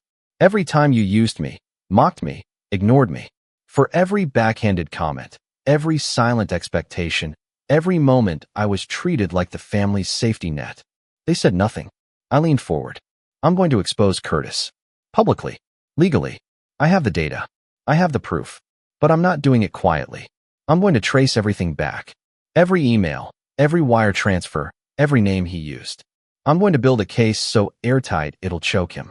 Dad looked pale. If you do that, we'll be implicated. I nodded slowly. Yes, you will. Kelsey's voice cracked. Please, Darren. If this goes public, I could lose my job. Brandon deserves to be exposed. I snapped. But you? You helped him. You stood next to him when he laughed in my face. You took part in humiliating me in front of the entire family. And then you tried to bury the truth to protect your image. So forgive me if I don't shed a tear. She looked like she might cry. And for once, I didn't care. Dad stepped forward, eyes pleading. There has to be another way. There is, I said. And that's why I haven't gone to the police yet. He blinked. What do you mean? I mean, I said slowly, that I have a plan. A better one. They watched me, silent. You wanted to take something from me, I said. Now I'm going to take something from you. Brandon scoffed. What, the family name? The last turkey leg. No, I said. I picked up the folder, snapped it shut, and smiled. I'm going to take your legacy. My plan didn't hinge on rage or theatrics. No fire, no shouting, no trashing reputations in public just for the spectacle. What I wanted was precision. A clean, undeniable dismantling of everything they had tried to build on my back. After they left my house that day, Brandon still blustering, Kelsey sniffling into her sleeve, and Dad looking like a man trying to plug holes in a sinking ship. I sat at my desk, Max curled up beside me, and pulled up everything I'd gathered so far. The folder wasn't just insurance anymore. It was a weapon. I had documents, bank transfers from Dad's account to Curtis's front company, screenshots of email exchanges that referenced me by name. Brandon actually referred to me as the wild card they'd contain soon. There were messages from Curtis implying that once the forged documents were distributed, I'd be publicly discredited as bitter and unstable. They were going to spin it so I looked like the vengeful, jealous brother attacking a young family out of spite. All because I dared to speak the truth. Not anymore. I called a friend of mine from college, Maya. She worked at a mid-sized cybersecurity firm that occasionally partnered with law enforcement on digital fraud investigations. We weren't super close, but we kept in touch over the years through tech meetups and online forums. I sent her a message with a redacted version of what I had. Her reply came within minutes. Darren, this guy's on our radar. I can loop in the team. Don't post anything public yet. Let us build the case. For the next 4 weeks, I became the quiet architect of their collapse. Maya's team worked fast. They traced Curtis's shell companies to 2 other active fraud cases. They found internal inconsistencies in the falsified lab reports he'd used in other blackmail schemes. They even uncovered audio from a recorded call with another victim, in which Curtis bragged about taking some idiot tech bro's house away to save his client's reputation. That idiot tech bro was me. We compiled everything. It wasn't just enough to burn Curtis. I wanted it to ripple. But revenge isn't just about hitting back. It's about timing. So I waited. I waited until Thanksgiving. The same holiday I hadn't been invited to last year. The one where Brandon and Kelsey posted that smug photo. Her carving the turkey, him holding the baby, my parents smiling like nothing had ever happened. This year, things would be different. I didn't show up unannounced. That would have been dramatic. Instead, I called my mom 2 days before. First time we'd spoken in nearly a year. Darren, she said, breathless. I wasn't sure you'd ever call again. I wanted to see how everyone's doing, I said casually. It's been a long year. She softened. It has. I know things got out of hand. Your father feels terrible. Brandon's still figuring things out. Kelsey's trying to co-parent peacefully. And what about you? I asked. I just want the family whole again, she whispered. There it was. I told her I'd think about coming. She nearly cried. Thanksgiving Day, I put Max in the car, drove to my parents' house, and parked 2 houses down. I wasn't going inside. I wasn't hugging anyone. But I had something to deliver. A process server pulled up behind me. I handed him the sealed packets. One for each person, Dad, Brandon, and Kelsey. Inside, a formal civil complaint. Curtis had been arrested 2 days prior in a coordinated sting, and my statements, along with the documented evidence, were part of the prosecution's file. But I had also filed a civil suit for defamation, conspiracy to commit fraud, and attempted theft of property. They weren't just morally guilty. They were legally vulnerable. The process server, a guy named Ted who looked like he'd been doing this for 20 years, chuckled when he saw the names. Family drama? He asked. You have no idea, I said. He walked up the driveway, rang the doorbell, and handed the envelopes to each of them, one by one. I watched from the car. Brandon turned red. Kelsey's jaw dropped. My dad just sagged into the doorframe like someone had deflated him. I didn't get out of the car. I didn't need to. My statement had already been made. The fallout came fast. Brandon tried to file a counterclaim saying the paternity test was emotional abuse. It was dismissed immediately. Kelsey, now working for a nonprofit, was placed on temporary leave pending review of her involvement in the Curtis scheme. She wasn't fired, but her public record was marked by the complaint. My father, who had always cared more about reputation than reflection, was forced to resign from the local housing board, a position he'd held for 10 years. The scandal made it into a few local newsletters, the kind read by suburban moms and HOA tyrants. Enough to stain him without ruining him. And me? I thrived. The tech startup I joined after the park incident? It took off. Within 6 months, I'd led the team through a major product launch that caught the attention of 2 investment firms. I got a bonus larger than my entire annual income the year before. Max and I moved to a slightly larger house just outside the city, a place with more trails, a better yard, and a detached office where I could code and write without distraction. I leased out the old house, using the rent to fund a small side project, a tech nonprofit that offered free digital security audits for people vulnerable to online blackmail and fraud. I never spoke to Brandon again. Kelsey sent one email apologizing, mostly for how things looked, not how they were. I never replied. My mom reached out a few months later. She said she missed me, that she'd always loved me, that she wished things had gone differently. I believe her, but I didn't go back. Forgiveness isn't the same as access. And Dad, he sent me a letter. No apology, just a single sentence. You were always too smart for your own good. Maybe, but being smart wasn't the problem. Letting it slide for 30 years was. Now I don't let anything slide. Because the truth is, they never wanted peace. They wanted compliance. And I gave them clarity instead. In the end, I didn't burn bridges. I just built a better house on the other side of the river. And I didn't give them the keys. They thought I was the spare son with a dog. Turns out, I was the storm they never saw coming.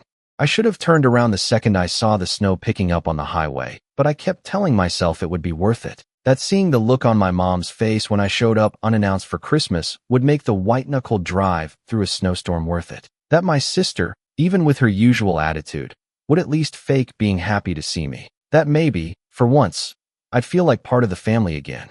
Stupid, right? My name's Caleb. I'm 33 years old. And I guess I still hadn't outgrown the idea that family meant something deeper than shared blood and passive-aggressive group texts. Let me back up a bit. I live about 4 hours from my childhood home, which is a small town buried deep in the hills of Pennsylvania. After college, I moved to Pittsburgh for work and stayed, partially because of the job, partially because the longer I stayed away, the less I felt the need to go back. Still, I made the effort. Birthdays, Christmases, emergencies, I was there. I'd cover a broken-down car here, wire over some money for a hospital bill there. No one ever really asked. I just stepped in, quietly, because that's what you do for family. That's what Dad used to say before he passed away 5 years ago. Real family shows up, even when it's inconvenient. I guess I took that to heart more than the rest of them. My mom's getting older, and I worry about her more than I let on. My brother, Sean, lives 10 minutes from her, but barely visits. My sister, Jessica, lives in the same town and acts like it's a full-time job to be annoyed by everything I do. She's the youngest, 2 years younger than me, and always had this smug way of dismissing me like I was some weird uncle rather than her brother. Growing up, she was the golden child, and she knew it. Somehow always right. Always defended. And I was the fixer. The one they called when something broke. The one they forgot to invite, but still expected to send money when the fridge stopped working or Sean's kid needed braces. I didn't mind helping. I really didn't. But lately, it had started to feel one-sided. This year, I hadn't planned on going home for Christmas. Work had been brutal. I'd just taken on a second consulting contract that was eating up my weekends. But then, on December 23rd, I got this call from Mom. Nothing dramatic, just a short, tired, "We'll miss you, sweetheart," and something about how quiet the house was going to be. She didn't say it to guilt me. I don't think that's her style, but it got to me. I could hear the loneliness in her voice, and something inside me shifted. Maybe I needed to be there, even if I wasn't really wanted. I packed a bag, loaded the trunk with the gifts I'd ordered online, and hit the road before sunrise on Christmas Eve. The drive was miserable. Thick sheets of snow blurred the road. The wipers couldn't keep up, and the heater in my car picked the worst possible time to start blowing lukewarm air. Still, I pressed on, inching through the final stretch of winding roads like I was navigating an ice rink. I even stopped at a gas station to grab a pie. Mom always loved cherry. I figured if nothing else, it would make her smile. The plan was simple. Show up around dinner time, surprise everyone, maybe stay the night if the road stayed bad. I didn't call ahead because, well, that was the point. A surprise. When I pulled into the driveway, I noticed something odd right away. The house was dark. No Christmas lights. No glow from the windows. Just this quiet, eerie stillness that made me check the time twice to make sure I hadn't gotten my dates wrong. I could see Jessica's SUV parked out front and a few other familiar cars, Sean's beat-up Toyota, and the newer sedan I'd helped co-sign for Mom last spring. So people were there. They were all there. Inside. Without me. I stepped onto the porch, my boots crunching the fresh snow. Balancing the pie in one hand and a bag of wrapped gifts in the other, I knocked. No answer. I knocked again. Finally, I heard footsteps. The door cracked open just a few inches, and there was Jessica, her perfectly straightened hair pulled back in a ponytail, one eyebrow raised like she'd just seen a salesman on her porch. "Caleb?" she said, like she wasn't sure it was me. I smiled, genuinely excited despite the cold. Surprise. I figured I'd drive down last minute. Thought I'd spend Christmas with everyone. That's when she smirked. This little, amused smirk like I'd just said the dumbest thing in the world. Then she tilted her head and said, "Didn't you hear? We're keeping it small this year." I blinked. "What?" She shrugged like it was no big deal. "Just immediate family. It's been a weird year, you know? We didn't want to make a big thing out of it." I laughed once, a dry, confused sound. "Jess, I am immediate family." She didn't even respond to that. Just shifted her eyes over my shoulder, probably looking at my car, then added, "Anyway, we're about to eat. Hope the drive wasn't too bad." And then she closed the door. Not slammed. Not locked, just closed. Like I was a neighbor who'd shown up a day too early for a block party. I stood there for a few seconds, waiting. I don't even know what I expected. Maybe someone else to come to the door. Maybe Mom, hearing my voice and hurrying over. But no one came. No lights flicked on. No laughter or music floated through the windows. Just silence and the sound of wind picking up. The pie slipped a little in my hand as I turned and walked back to my car. I put the gifts in the trunk, slid into the front seat, and sat there for a while, letting the heater sputter uselessly. My hands were shaking, but not from the cold. I hadn't even started the engine when my phone buzzed. A text from Jessica's husband, Mark. Probably meant for her. It just said, "What a clown." He actually showed up. I stared at it for a full minute. Read it. Reread it. My jaw tightened, but I didn't respond. Didn't ask for an explanation. I just smiled, a calm kind of smile that felt strange on my face. Then I opened my banking app. By the time I pulled out of the driveway, the snow was falling harder and the road ahead was empty. But in my mind, everything had just gotten very, very clear. It's funny how a moment can split your life in two. Like everything before it was just build-up and everything after it is reaction. That text from Mark, "What a clown." He actually showed up. That was the moment. I didn't rage. I didn't cry. I just froze. Like some part of me had been expecting it, and finally, it had arrived. The confirmation. The proof that it wasn't all in my head. That no matter how many bills I covered, no matter how many times I dropped what I was doing to help, I was nothing more than a punchline behind my back. The drive back was a blur. I barely remember the snow or the road. Just white noise. At one point I pulled over at a diner that was still open and just sat there with a cup of coffee going cold between my hands, thinking about everything. How long had it been like this? Had I just been too stupid to see it? Or did I keep choosing not to see it because the alternative hurt too much? Growing up, we weren't rich, but we had each other. At least that's what I used to think. Dad worked as a mechanic and made decent money, and Mom stayed home with us when we were little.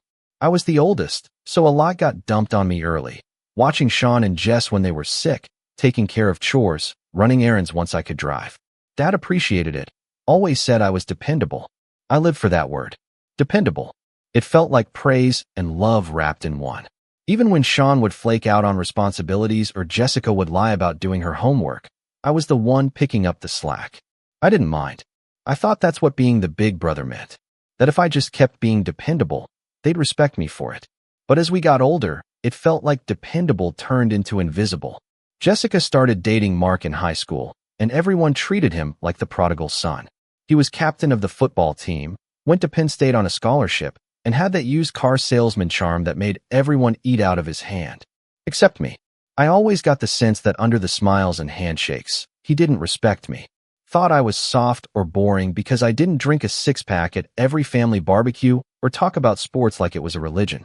But I kept it polite. For Jess, after Dad passed, things shifted hard. He'd been the anchor, the one who made sure things stayed fair. Without him, Jess started assuming more control over family gatherings. Sean drifted in and out, always with some excuse about work or the kids. And Mom, she just wanted peace. She never liked confrontation, so when Jess started steamrolling over plans and cutting corners, she let it slide. Everyone did. Everyone but me. I remember one year. This was 2 Christmases ago. I showed up with gifts I'd put real thought into. Stuff each of them had mentioned months prior. Jess opened hers, a handmade leather journal she'd once raved about during a call, and barely glanced at it before saying, "Oh, I already bought myself one." Sean didn't even unwrap his. Said he'd get to it later.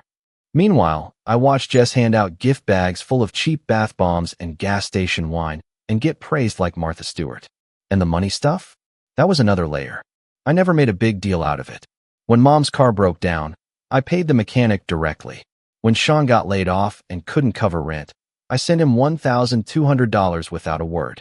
When Jessica and Mark bought their dream home and needed help with closing costs, I co-signed a $10,000 line of credit so they could qualify. They promised to pay it off quickly. That was 18 months ago.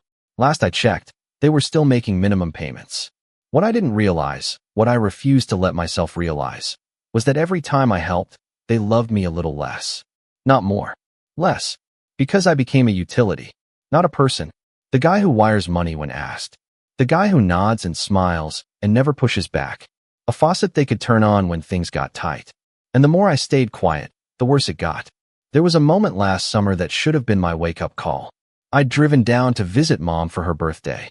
I took her out to her favorite Italian place, bought her flowers, even surprised her with a new tablet because she'd been complaining about her old one freezing up. She was glowing the whole night. But when we got back to her house, Jess and Mark were already there. No gifts, no dinner, just plopped on the couch, waiting. Jessica took one look at the flowers and said, "Wow, overcompensating much." I laughed, thinking she was joking. But she wasn't. She kept going. "You know, it's not a competition, Caleb. You don't have to keep trying to buy affection." I was stunned. I looked at Mom, expecting her to say something, to shut it down. But she just smiled awkwardly and changed the subject. And that was that. I left early the next morning, tablet still in its box on the coffee table. After that, I started pulling back. Just a little. I stopped checking in as often. Didn't volunteer help unless someone asked. But the requests still came, subtle, indirect. "Mom's heater's been acting up, but it's fine, we'll figure it out." Or, "The kids might not get much for Christmas this year, but they'll survive." Guilt disguised as casual updates. And every time, I caved. Sent money. Made calls. Booked appointments. Because dependable, right? Which brings us to this Christmas. After that drive, after that door in my face, after Mark's text, I needed space. I spent Christmas Eve in my apartment alone. Didn't turn on the TV. Didn't eat. Just sat there, trying to decide what this all meant. Not just what they did, but what I would do now. Because something inside me had shifted. Not snapped. Just realigned. I didn't respond to the text. Didn't call anyone. Just opened my banking app and started scrolling through every recurring payment tied to them. Jessica's line of credit? Paused. Auto payments for Sean's overdue utilities? Canceled. Mom's grocery card I'd been reloading every month since Dad passed? Gone. Not out of spite, but clarity. If I was a clown, then the circus was closed. The real breaking point, though, the moment that twisted the knife, came on New Year's Eve. I hadn't spoken to anyone since Christmas. No texts, no calls. Just silence. I figured they'd either feel embarrassed or relieved. Probably the latter. But around 8 p.m., I got a call from an unknown number. I let it go to voicemail. Then another. And another. Finally, one came from Sean. I picked up. "Hey," I said flatly. "Dude." He breathed into the phone, like he'd just run a mile. "Where have you been?" "Busy," I replied. "What's up?" He hesitated. "Okay, look. I didn't know Jess was going to do that. I swear. We thought you weren't coming. That's what she told us. She said you had work. Did you ask me?" "No, but..." "So you believed her." Silence. Then he said, "Okay, but listen. Mark's freaking out right now." That got my attention. "Why?" Another pause. "He applied for a home equity loan last week. Got denied. Said his credit got dinged. Something about the co-signer backing out." I didn't say anything. "You took your name off the line of credit?" he asked, his voice rising. "Not yet," I said. "But I will. First thing next week." "Caleb, come on, man. That affects Mom too." That part. That made me laugh. "Funny. You guys sure didn't seem worried about how your actions would affect me." I was about to hang up when he added something that made my blood go cold. "She's selling the house." I froze. "What?" Jess said it was Mom's idea, but I don't know. It's happening fast. Like, already got a buyer lined up fast. Says they're moving Mom in with them temporarily while they renovate their basement. I didn't respond. My mouth had gone dry. Sean added, "I thought you knew. She said you were helping coordinate it. They were selling our childhood home. Behind my back. And they'd told Sean that I was involved. That I was helping. That was the betrayal. Not just the door. Not just the text. But the theft of my place in the family narrative. They were rewriting it in real time, cutting me out like I'd never existed. And Mom, she let them. I didn't sleep that night. Instead, I started making a plan. And that's where things started to shift from heartbreak to something else entirely. When people talk about hitting rock bottom, they usually mean it in some dramatic way. Losing a job, going through a breakup, maybe standing in the rain with nowhere to go. But mine was quieter than that. No yelling. No crash. Just this hollow feeling in my chest as I sat in the dark, realizing I didn't belong to my own family anymore. That even when I bent over backward, gave more than I had, dropped everything to be there, they still found a way to leave me outside in the cold. Literally and figuratively. The night after Sean's call, I didn't eat. I didn't answer texts. I didn't watch the ball drop or raise a glass to the new year. I sat on the edge of my bed, trying to imagine what kind of person sells their mom's house out from under her. What kind of daughter takes over her mother's life and calls it help? What kind of siblings let the one person who always showed up be erased so easily? And for a while, maybe a few days, I let that version of myself die. The fixer, the helper, the dependable one. I stopped responding to emails that started with "sorry to bother you," but I silenced every family group chat. I deleted reminders to send monthly payments and auto transfers. I pulled the plug on everything that kept me orbiting their world. It hurt. I won't lie. There was grief in that, like I was mourning a death. Not of a person, but of a role I'd played so long. I didn't know who I was without it. But here's the thing about hitting bottom. Once you're there, there's no more pretending. You either stay flat or you get up. And maybe for the first time, I didn't feel pressure to do either. I had the silence, the stillness, and I decided to just sit in it. Feel it. Let it wash over me. And in that quiet, I started seeing my life for what it really was. I wasn't happy. I'd spent so long trying to please people who barely noticed I was alive that I forgot what it felt like to do something just for me. My apartment was nice, but it looked like a hotel room. Clean, impersonal, bare. I had savings, investments, a solid career, but no hobbies, no real roots. I worked to keep other people afloat. I visited home to fill a chair no one asked me to sit in. So I made a decision.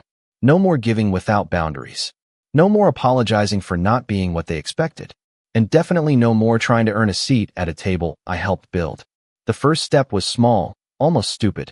I bought a plant. A fiddle leaf fig, if you want specifics.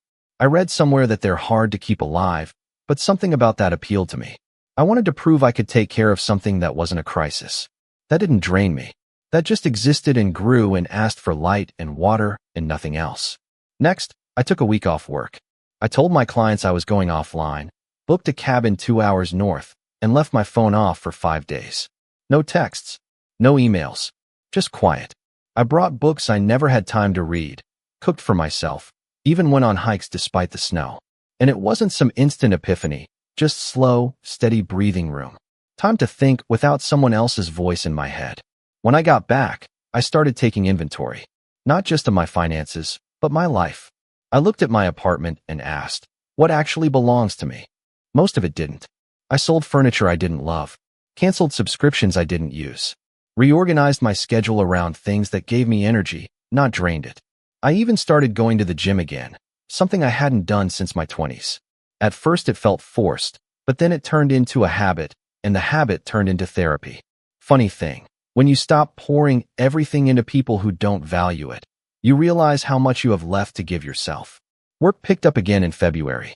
I landed a new long-term contract with a marketing firm out of Chicago. Big money, steady hours. They liked me so much they offered me a retainer to consult on the side. For the first time, I felt like my success wasn't tied to someone else's emergencies. It was mine, built from scratch. I also started reconnecting with people I'd lost touch with, not family, but old friends. College roommates. A guy I used to grab coffee with before he moved to Boston. I didn't unload everything on them. Just started checking in, texting first, inviting conversation.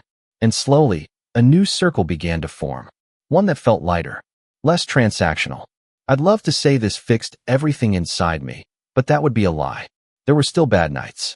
Nights I'd wake up from dreams of Christmas morning where everyone was laughing, and I was knocking on the door from outside. Nights I'd wonder if I should have fought harder for a place in that family. If walking away meant giving up or finally choosing myself. But each time, the answer felt clearer. Then, around March, something unexpected happened. Mom called. I stared at the screen for a good minute before picking up. I hadn't heard her voice in over 2 months. "Hi, sweetheart," she said, like nothing had happened. "How are you?"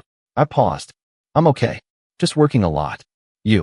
She hesitated, just for a beat. "It's been busy." That was new. Usually she'd fill the silence with awkward pleasantries. This time, it felt like she was treading carefully. "I heard you've been out of touch," she said. "Jessica said you were going through something." I nearly laughed. Going through something? Like I had the flu? "Yeah," I said calmly. "I needed space." Silence. Then she said, "You know, I didn't know you were coming for Christmas." I waited. "She told me you canceled." Said you had a big project due. I didn't even. Caleb, I didn't know you were at the door. My stomach sank. So when she closed it, you weren't there yet? No, she said quietly. I was upstairs. Mark told me it was a neighbor. Then I heard the door close and asked who it was. And Jess said, don't worry about it. I didn't speak. Just sat with that. Why didn't you tell me? She asked. Would it have changed anything? She didn't answer that. Instead, she said, they're selling the house. Jessica's been pushing it hard. Says I can't handle the stairs anymore. Can you?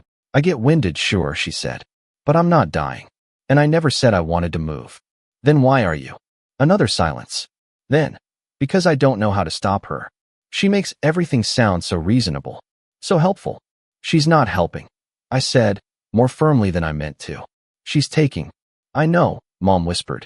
But she's all I have here. The weight of that sat heavy between us. Because what she meant, but didn't say, was, I'm not there. Not anymore. That call stirred something in me. Not forgiveness. Not yet. But clarity. Mom wasn't evil. She was just tired. And Jess was the kind of person who steps in when someone's tired and convinces them that control is care.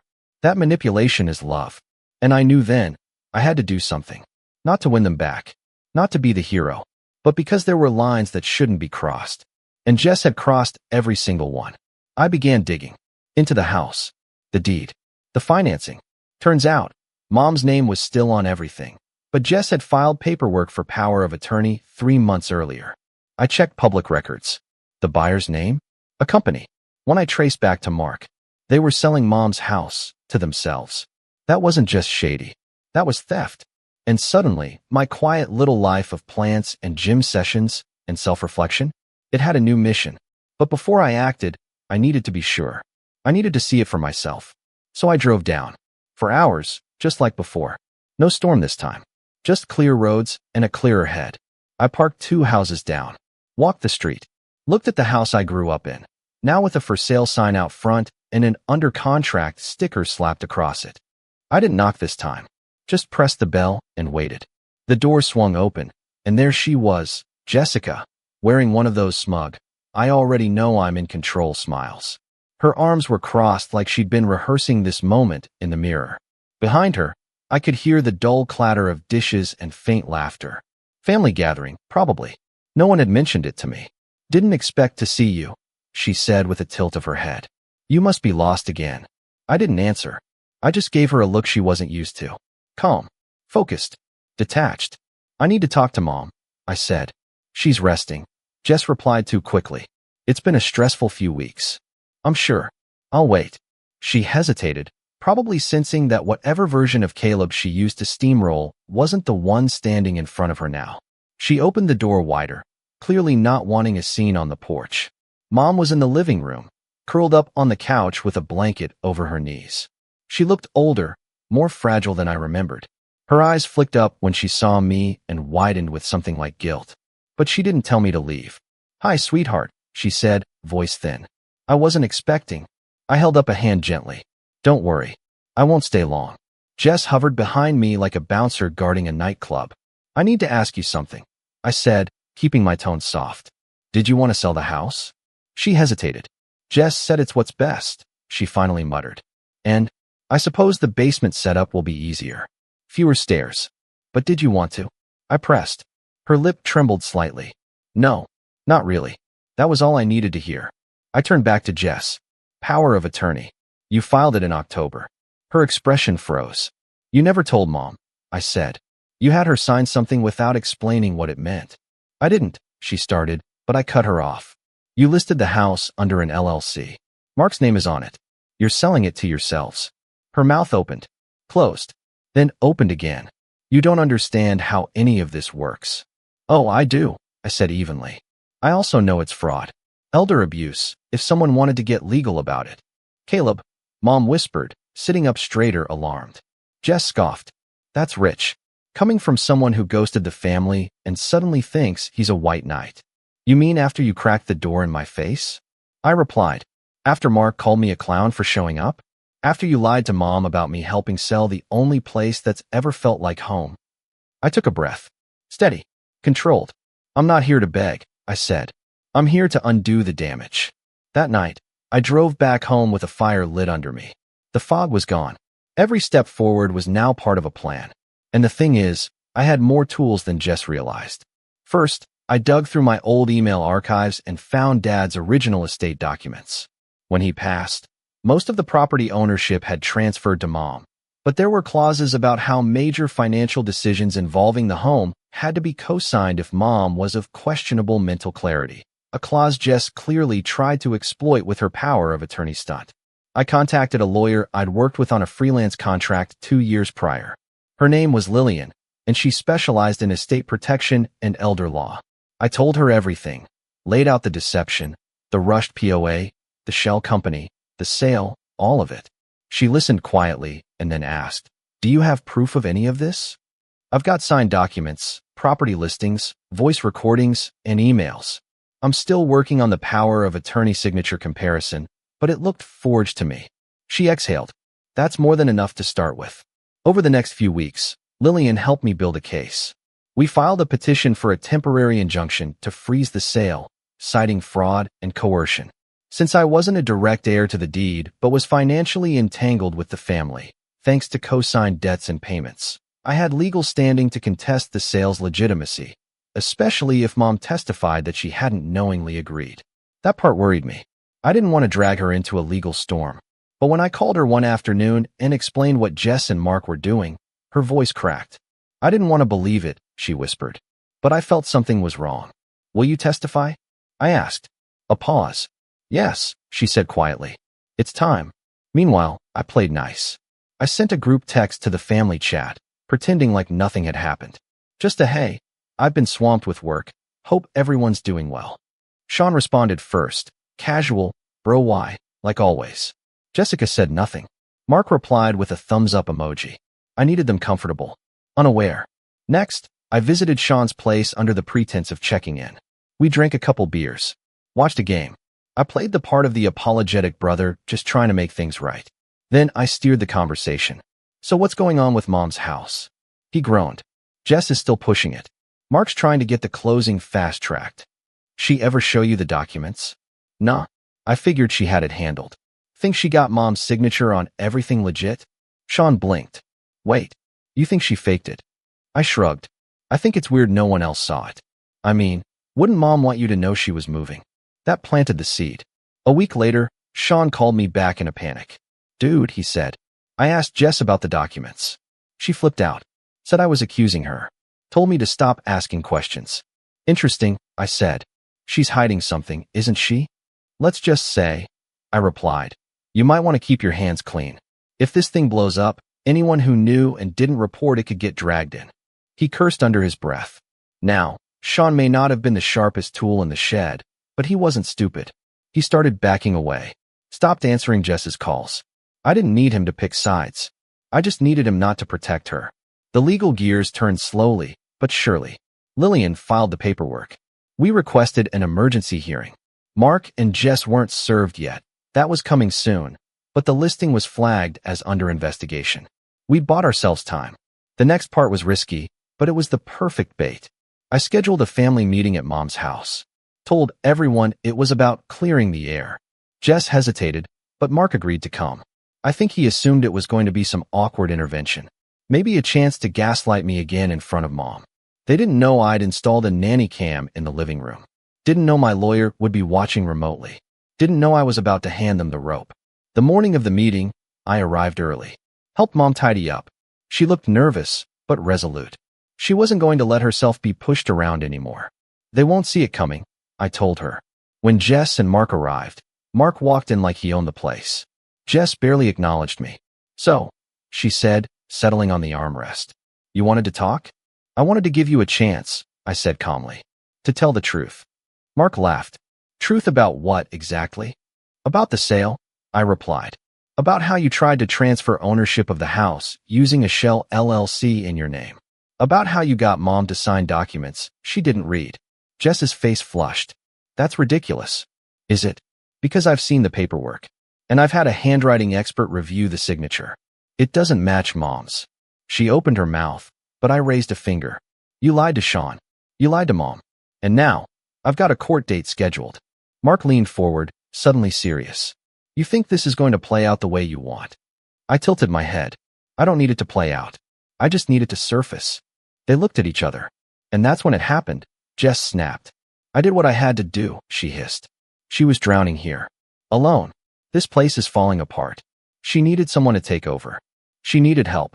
I said. Not control. You wouldn't understand, Mark said. You don't even live here. You're just the money guy. Not anymore. And in that moment, on camera, in Mom's house, in front of everyone, Jessica looked me in the eye and said the words I'd been waiting for. You were never part of this family. You were just a wallet we could borrow from. Mark didn't flinch. He just nodded, like she'd finally said what they both believed. I didn't speak. Didn't need to. Because the camera got all of it. And now? Now the stage was set. The fall was coming. And I had front row seats. The footage was undeniable. 3 days after the family meeting, the court granted our emergency injunction. The sale of the house was frozen indefinitely. Lillian didn't even need to argue much. The judge watched the video once, shook his head slowly, and said, I've seen enough. Jessica's exact words, you were never part of this family. You were just a wallet we could borrow from. Hit harder in the courtroom than I could have hoped. She looked stone-faced when it played, but Mark paled. For the first time, he seemed to realize this wasn't some casual disagreement or family squabble. It was real, legal, permanent. That hearing was just the beginning. Mom officially revoked the power of attorney Jess had tricked her into signing. Lillian filed the paperwork herself, and I drove Mom to the notary. On the way back, she looked out the window and whispered, I'm sorry, Caleb. I let them push you away. I didn't say anything right away. Just kept driving.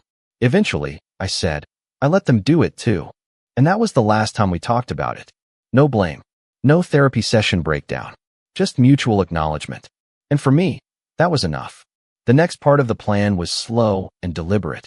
Revenge, after all, is best served cold, but it's also best served through ironclad documentation.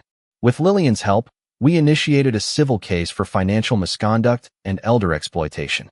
It wasn't criminal yet, but it was enough to get discovery started. We subpoenaed Jessica's communications with the title company and Mark's LLC paperwork. Turns out, they'd planned the transfer of the house months before even talking to Mom.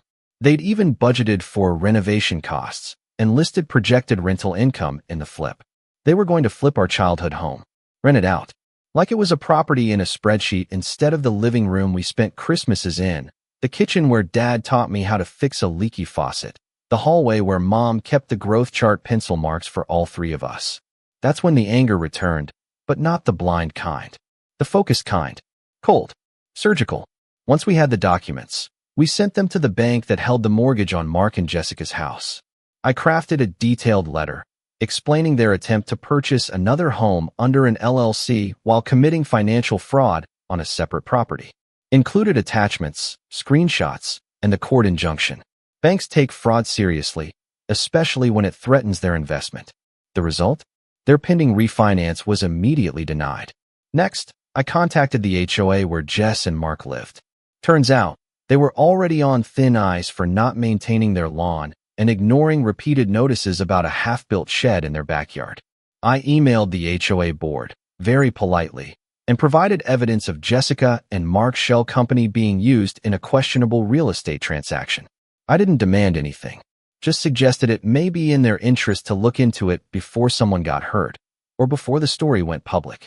A week later, their HOA fines tripled. They were given 30 days to bring their property up to code or face liens. And then came the co-signed debt. Remember that $10,000 line of credit I'd co-signed so they could buy their house? It was time to collect. I revoked the automatic minimum payments I'd been making and let the account fall into delinquency just long enough to trigger a notification. Then I contacted the lender directly and asked for a repayment plan that reflected my withdrawal as a co-signer. Since Jessica had violated the original agreement, co-signers must be informed of major credit usage. I had grounds to be removed. It took time, but eventually, I got a letter confirming the account was now solely her responsibility. They owed $8,700 on it. The kicker? Their credit tanked, fast. Mark tried applying for a new card in January. Denied. Jess applied for a small business grant. Denied. Their mortgage, their car, Even their utilities suddenly became much harder to manage. Sean, to his credit, stayed out of it. After the video surfaced, he texted me 2 words, "I'm sorry." I didn't respond. I didn't need to. He wasn't the enemy. He was just someone who learned the hard way that silence has consequences. By April, the house sale was off. Mom stayed put. I hired a contractor, paid for with my own money, no credit, to add a stair lift and fix the plumbing. I brought her new curtains, replaced the old carpet in her bedroom. She cried when she saw the changes. "I don't deserve this," she said. "You deserve better," I replied. "This is just the start." And I meant it. Meanwhile, Jess and Mark were unraveling. They'd put a deposit down on a second home, assuming they could flip Mom's to cover the costs. When the sale froze, they lost the deposit. Their real estate agent dropped them. Word started getting around town that they were under investigation, not criminal, but still enough to make people uncomfortable. Then, in June, they got served with a formal notice from Lillian's office. We were suing them for damages, emotional and financial. And even though I told Lillian I didn't care about the money, she insisted. "This isn't just about revenge," she said. "It's about precedent." Jess tried to spin it on Facebook, posting cryptic messages like, "Funny how people pretend to care when it suits them, and family means nothing when greed is involved." I didn't respond, but a few of our mutual cousins did. One of them, Sophie, posted a comment that said, "You mean greed like stealing your mom's house?" The post was deleted an hour later. Eventually, Mark tried calling me. I let it ring. Then I got a voicemail. His voice was tired, beaten. "Look, man, I get it. You're mad. But this is getting out of hand. We could lose everything. Jess is breaking down. Just please, let's talk." I saved the voicemail in a folder labeled closure. We didn't talk. By late summer, they sold their house at a loss. Couldn't make the mortgage. The HOA had filed liens. The bank refused to refinance. They moved in with Mark's parents across the state. Jessica tried to keep posting like everything was normal, but even her Instagram started to fade. Less beach selfies, more pictures of sunsets and quotes about healing. No one was fooled. As for Mom, she's doing better. We talk weekly now, sometimes more. I don't push. I just show up, like I always did, but this time, without the need to be recognized for it. I replaced that need with something better: boundaries, strength, self-respect. And me? I started traveling. I visited Denver, then Portland. I took cooking classes, made new friends, reconnected with old ones. The fiddle leaf fig in my apartment? Still alive. Thriving, actually. I named it Walter. Don't ask me why, it just felt right. One night, not too long ago, Mom and I sat on the porch. The same one I stood on that snowy Christmas Eve when Jess slammed the door in my face. She looked out at the street and said, "You know, I used to think peace came from keeping everyone happy. But I've learned it comes from standing next to people who respect you." I smiled. "Yeah," I said. "Took me a while to learn that, too." We sat in silence for a bit. Fireflies blinked in the yard. Somewhere down the block, a dog barked. The house smelled like warm coffee and wood polish. Eventually, Mom asked, "Do you think she'll ever apologize?" I didn't answer right away. Then I said, "Maybe, but that's not what I'm waiting for." She nodded, and we sat a while longer. Because I wasn't waiting anymore. I had already won. And the best part? They never saw it coming. My name is Daniel. I'm 29 years old, and for the past year I've been living alone in a small townhouse I bought after saving for years. It's not fancy, but it's mine, and I've worked hard to carve out a life that feels stable after years of family chaos. The funny thing is, I thought buying a place of my own would finally give me peace. What I didn't count on was my sister, Emily, deciding that my independence meant I was now her built-in safety net. Or, as she likes to call it, the fun uncle who doesn't mind helping out. Except, it hasn't felt like helping. It's felt like being taken advantage of. Emily is 2 years older than me, 31, and has 2 kids, 6-year-old twins who are, to put it mildly, a handful. They're good kids at heart, but they have boundless energy, zero bedtime discipline, and a habit of breaking anything they get their hands on. I love them, but I also know my limits. The problem is, Emily doesn't. Ever since her breakup with her long-term boyfriend, she's been pawning the kids off on me at every opportunity. At first, I thought I was just stepping in to help during a rough patch. She was adjusting to being a single mom, and I figured, what kind of brother would I be if I didn't offer a hand? But what started as the occasional weekend soon turned into every weekend. and then every Friday through Sunday. And then, unbelievably, sometimes even weekdays when she had plans. It came to a head on a chilly Saturday morning about a month ago.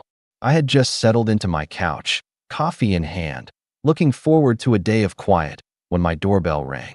I already had a sinking feeling as I walked to the door. Sure enough, there stood Emily, hair done up like she was ready for a night out, her kids fidgeting beside her. She didn't even bother with pleasantries. "Hey, thanks again, Danny," she chirped, already turning to leave. I blinked at her, still groggy. "Wait, what? I didn't agree to this." She waved her hand like I was being silly. "Come on, you love spending time with them. I'll pick them up tomorrow evening." And then she was gone, heels clacking down my walkway before I could even get another word out. That was the fourth weekend in a row. The twins ran inside, dumping their backpacks in the hallway, and I just stood there, stunned. I felt this heavy knot in my chest, resentment mixing with guilt. I love those kids, but I hated being cornered. I hated how Emily made me feel like I didn't have a choice, like my time wasn't my own. I told myself I'd talk to her about it when she came back to pick them up, but by the time Sunday rolled around, she was too busy to chat. She scooped up the twins, blew me a kiss, and sped off. The fifth weekend was worse. It wasn't just that she dropped them off again, it was the way she did it. No knock, no explanation. I heard the commotion at my door and opened it just in time to see her car pulling out of my driveway, her kids standing on my porch like two little abandoned packages. I stood there, speechless, watching her taillights disappear. That's when I snapped. Not in front of the kids, of course, but inside, something broke. I realized Emily didn't see me as her brother.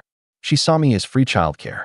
And when I finally called her later that night to tell her enough was enough, that I wasn't their built-in babysitter, she didn't even try to hide her fury. "Are you kidding me, Daniel?" she screamed through the phone. "You have no idea how hard it is being a single mom. You sit there in your nice little house, with no responsibilities, no kids, no partner. Your life is easy. The least you could do is help your own family." I tried to stay calm, but my voice shook when I told her I wouldn't keep doing this. "I'm not saying I'll never help," I said, "but I can't keep giving up every single weekend. I need my own life, too." The line went silent for a beat, and I thought maybe she was calming down. Then she hissed, "Fine. If you won't step up, maybe mom and dad should know what kind of selfish son they raised." An hour later, my parents were calling me, demanding to know why I was abandoning my sister in her time of need. I tried to explain, but my mom cut me off with, "You're single, Daniel. You don't have real responsibilities. Of course you should help." The anger in my chest burned hotter. My whole life, Emily had been the golden child, the one who could do no wrong. I was always the one expected to bend, to adjust, to give up my time and energy because you don't have kids, so you wouldn't understand. I thought I could shrug it off, but then came the part that made my blood run cold. Just when I thought the storm had passed, there was a knock at my door. When I opened it, two uniformed police officers were standing on my porch. "Are you Daniel Carter?" one of them asked. My heart plummeted. "Yes," I managed to say, my voice tight. The taller officer nodded gravely. "We've received a call about a potential abandonment situation. Do you mind if we step inside?" And that's when I realized my sister had crossed a line I didn't think even she was capable of. The moment those words left the officer's mouth, my stomach turned into stone. "Abandonment situation?" I repeated, my voice cracking slightly. Behind me, the twins were in the living room, loudly arguing over who got to use the tablet first. Their laughter and shrieks echoed through the house, completely at odds with the seriousness of what was happening at my front door. The officers stepped inside, and I instinctively moved back, still in shock. The taller one introduced himself as Officer Miller, while the other, a younger officer named Reed, glanced around the room, taking in the toys scattered across the floor. Miller's expression softened when he saw the kids, clearly healthy and safe, but his tone was professional. "We got a call from a relative expressing concern that the children may have been left unattended or neglected." I felt heat rising in my face. "What? That's insane. They're my niece and nephew. My sister dropped them off this morning without even asking me, like she always does. They've been with me all day. I've been taking care of them." I gestured toward the living room where the twins were now racing toy cars across the coffee table. Reed raised an eyebrow but didn't say anything. Miller gave a polite nod, jotting something down in his notepad. "Do you mind if we ask the kids a couple of questions?" Miller asked. My instinct was to protest. I didn't want them dragged into this mess, but I also didn't want to look defensive. So I sighed and said, "Sure, go ahead." The officers crouched down to the kids' level and asked simple things: what their names were, how long they'd been at Uncle Daniel's, if they had eaten, if they felt safe. The twins answered cheerfully, completely oblivious to the tension. "Uncle Danny gave us pancakes, and we watched cartoons," one of them said proudly. Miller nodded, satisfied. He stood and faced me again. "Looks like they're well taken care of." I think this was a misunderstanding. But I knew it wasn't a misunderstanding. Emily had weaponized the police against me.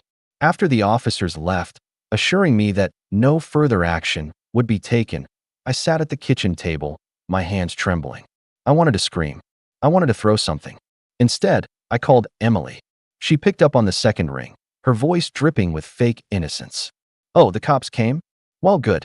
Maybe now you'll take your role more seriously." "My role?" I snapped. "Emily, I'm your brother, not your babysitter. You can't just dump your kids on me whenever you feel like it, and then call the police on me when I draw a boundary." She laughed, a cold, sharp sound. "Boundaries? You don't get to have boundaries, Daniel. You don't have a family of your own, so you don't know what sacrifice is. You owe me this. You owe Mom and Dad for everything they did for us." That word, "oh," stuck in my brain like a splinter. The next weekend, I thought maybe she'd give me space. Maybe after the police fiasco, she'd back off. But no. Friday evening, she pulled into my driveway with the twins, didn't even bother to knock, just honked until I came outside. When I didn't immediately open the door, she marched up and started banging on it like she owned the place. I opened the door a crack and told her flat out, "I'm not doing this anymore." Her eyes narrowed. "You don't get to say no." She shoved the twins' backpacks at me. "You're taking them. I have plans." I didn't move to take the bags. The twins, sensing the tension, shuffled awkwardly behind her. "Emily, listen to me carefully," I said, my voice low but firm. "I am not responsible for your choices. If you have plans, you need to make arrangements. Not me." She exploded. "Do you know how selfish you sound? You've always been like this, lazy, unhelpful, hiding in your little world while I carry the real weight. Mom and Dad agree with me. They told me you're being ridiculous." And she wasn't lying. That same night, Mom called, her voice sharp with disappointment. "Daniel, why are you making things so difficult? Your sister needs you. Those children need you. Why can't you just step up?" I tried explaining, again, how often Emily was using me, how it wasn't just once in a while, it was constant. But Mom cut me off. "You don't understand because you've never had to sacrifice for anyone. You've always been the one we had to push. Your sister has always been stronger, more responsible. This is your chance to finally prove you're part of this family." Her words landed like punches. Stronger, more responsible. That was always Emily, according to them. I was the one who needed to prove myself, no matter how much I achieved. Never mind that I was the first to graduate college, the one who bought my own home without a cent from them. None of it mattered. The favoritism wasn't new, but this time, it burned deeper. It wasn't just about words. They were actively undermining me, siding with Emily as she trampled over my life. The following week, I started getting texts from my dad too, echoing the same message. "It's family, Daniel. You don't turn your back on family." When I didn't respond, he sent another, "Don't make us regret raising you." It felt like I was drowning. Every time I stood up for myself, the weight of their disapproval pulled me under. And Emily knew it. She started using that favoritism as a weapon. When I refused to watch the twins one night, she showed up at my house anyway, parked the car in my driveway, and shouted loud enough for the neighbors to hear. "Guess Uncle Daniel doesn't care if his niece and nephew starve." I wanted to disappear. I wanted to shut the world out.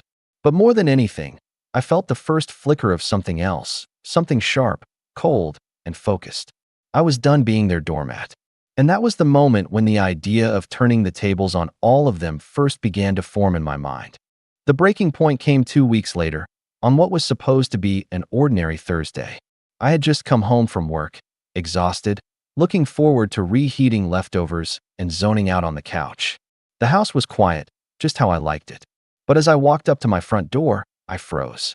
There, sitting on my porch, were the twins. Alone. Their little backpacks were propped against the wall, and a grocery bag sat beside them with what looked like pajamas stuffed inside. My stomach dropped. They waved at me cheerfully, like this was completely normal. "Hi, Uncle Danny," one of them chirped. "Mom said we're having a sleepover." I was stunned. "Where's your mom?" I asked, my voice tighter than I intended. They shrugged, pointing vaguely down the street. "She said she had to run errands. She told us to wait here because you'd be home soon." My hands were shaking as I unlocked the door and ushered them inside. The idea that Emily had left her 6-year-olds sitting unattended on my porch for who knows how long made me feel sick. Anything could have happened. I called her immediately, my voice trembling with fury. She picked up after several rings, sounding breathless, like she'd just parked her car somewhere crowded. "Relax, they're fine," she said dismissively. "You're overreacting. They were safe on your porch. It's not like you live in a bad neighborhood. Are you out of your mind?" I yelled. "They're 6 years old, Emily. You left them alone on a doorstep. Do you have any idea what could have happened?" She scoffed. "Oh, please. You act like I abandoned them in a field. You're being dramatic. They knew you'd be home soon. Stop acting like the hero. You're just their uncle, not their parent. You don't understand the kind of sacrifices I make every day." That word again. Sacrifices. Like leaving her kids unattended was something noble. I wanted to slam the phone down, but before I could, she delivered the real betrayal. Her voice dropped into that syrupy, manipulative tone I knew too well. "Honestly, Daniel, if you can't handle watching them, maybe I'll just call CPS myself. Tell them you don't want to care for your own family. See how that looks." For a moment, I couldn't breathe. Was she threatening to weaponize the system against me again? After everything? I had barely processed the first time she dragged the police into this mess. The thought of her actually filing something with child services sent a chill down my spine. "Are you serious?" I whispered. "You're the one making this hard," she snapped. "You think you're so independent with your little house and your boring job. But the truth is, you wouldn't last a day in my shoes. I need help, and you're going to give it to me, whether you like it or not. And if I have to get mom and dad involved, or anyone else, I will." I felt something inside me crack. This wasn't just about babysitting anymore. This wasn't even about family. This was control. Emily had decided my life wasn't mine to live. And my parents were right there behind her, ready to prop her up no matter what line she crossed. That night, after I put the twins to bed, I sat in the dark living room, my head in my hands. I thought about every time I'd been forced to swallow my pride, every time I'd been made to feel lesser, every time my accomplishments had been brushed aside because Emily needed something. And now, this, leaving her kids on a porch, threatening to call CPS, making me the villain in a story where she was the one destroying trust. I realized then that something fundamental had shifted. She wasn't just taking advantage of me. She had betrayed me in a way I couldn't undo. My own sister had turned me into a pawn in her game of excuses and manipulation. And when I thought it couldn't get worse, the next day proved me wrong. I was at work when my phone buzzed with a message from my mom. "Daniel, we need to talk. Emily told us what you said last night. We are very disappointed. If you can't be responsible, maybe you shouldn't have the kids over at all." I stared at the message, my pulse hammering in my ears. My own parents, without even asking me what happened, had sided with Emily again. Worse, they believed her version of events, where I was the irresponsible one. That was the moment I knew something had to change. I couldn't keep living under their control, under her thumb. Something inside me hardened that night. It wasn't anger anymore, it was resolve. But before I could figure out how to take back control, Emily escalated even further, crossing a line I didn't think she would dare to cross. The real collapse began the following weekend. By then, I had already rehearsed in my head how I would stand firm if Emily tried to drop the kids on me again. I told myself I'd lock the door if I had to, ignore her calls, whatever it took. I was determined to claw back some control. But the thing about people like my sister is they don't play fair. They change the rules before you even realize it. That Friday night, I came home late from work, my mind buzzing with exhaustion. As I pulled into my driveway, I immediately noticed something was wrong. My front porch light was on, and through the window, I could see shadows moving inside my house. My heart lurched. I thought someone had broken in. I ran to the door, fumbling with my keys, only to find the deadbolt already unlocked. I pushed inside and stopped dead. The twins were sprawled on my couch watching cartoons, half-eaten pizza boxes on the coffee table, juice spilled across the rug. And sitting at my dining table, scrolling on her phone like she owned the place, was Emily. "Surprise," she said without looking up. "The kids wanted to stay here tonight, and honestly, I needed a break." "Don't worry, I already put them to bed once, but they got up." I couldn't even find my voice at first. How did you get in?" She smirked, holding up the spare key I'd stupidly given Mom years ago for emergencies. "You really shouldn't hide it in such an obvious place." Mom told me where it was. I felt like the ground had been yanked out from under me. She had let herself into my house, uninvited, and made herself comfortable like this was all part of the plan. I wanted to scream, but the twins were right there. So I stood frozen, gripping the back of a chair, trying to swallow the storm building in my chest. "Emily," I finally managed, "this is not okay. You cannot just come into my house whenever you feel like it. This is my home." She rolled her eyes. "Oh, get over yourself. You're always so dramatic. You live alone, Daniel. What's the big deal? It's not like you're using this space for anything important. You should be grateful you get to spend time with your family." That word again. Grateful. I didn't argue. I didn't have the energy. I sat in my bedroom that night, door locked, while Emily snored on my couch. I stared at the ceiling, my thoughts spiraling. My sanctuary, my one safe space, had been invaded. It wasn't just weekends anymore. She had crossed into my daily life, and I was powerless to stop it. The next morning, she was gone, leaving behind a mess of crumbs, sticky plates, and 2 empty juice cartons. On the table sat a handwritten note in her rushed scrawl. "Thanks again. You're a lifesaver. I'll bring them by next week." I crumpled the note in my fist, my hands shaking. That was when the hopelessness hit me full force. For the next few days, I walked around like a ghost. At work, I couldn't focus. At home, I jumped at every noise, half expecting her to barge in again. I started locking the deadbolt, then double-checking it 3 times before bed, but I knew the key was still out there, still in her possession. My parents wouldn't listen if I complained. They'd tell me to stop overreacting. And the thought of confronting her again only filled me with dread, because every time I tried, she found a way to twist it back on me, to make me the bad guy. That week, during Sunday dinner at my parents' house, the final straw snapped. We were all gathered around the table, and Emily was going on about how amazing it was that I'd been so involved with the kids lately. She said it in this syrupy tone, but there was an edge to it, like she was daring me to contradict her. My parents beamed with pride. "See," my mom said, patting my arm. "You're finally stepping up, Daniel. We're proud of you for once." For once. The words lodged in my chest like shards of glass. I had done everything in my life on my own. My education, my house, my career. None of it mattered. What mattered was that I was finally being useful to Emily. I didn't say a word during the rest of dinner. I just sat there, the noise around me fading into a dull roar, thinking about how I had become invisible in my own family. I wasn't a son or a brother anymore. I was a tool, a resource, a backup plan. That night, when I got home, I sank onto my couch in the dark. For the first time in years, I felt truly defeated. Not angry, not frustrated, just hollow. They had stripped me down to nothing. But even in that hollow space, a spark flickered. I realized I couldn't keep fighting them head on. I'd never win that way. Emily thrived on confrontation, and my parents were blind to her faults. If I was going to get out of this, if I was going to take back my life, I would have to be quiet, patient, careful. So I started planning. Not revenge yet, not fully, but small steps. I changed my locks the next morning. I began keeping a journal, documenting every time Emily dumped the kids on me, every message from my parents, every incident. I saved texts, screenshots, voicemails. It felt small, almost insignificant, but it gave me something I hadn't had in months. A sense of control. Because deep down, I knew this wasn't over. Emily wasn't done. She would push further, harder, until she got what she wanted. And when that moment came, I would be ready.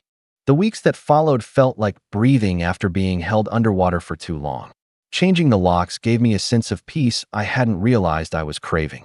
It was such a simple act, but when I closed the door and turned the new key in the lock, I finally felt like I had reclaimed a small piece of my life.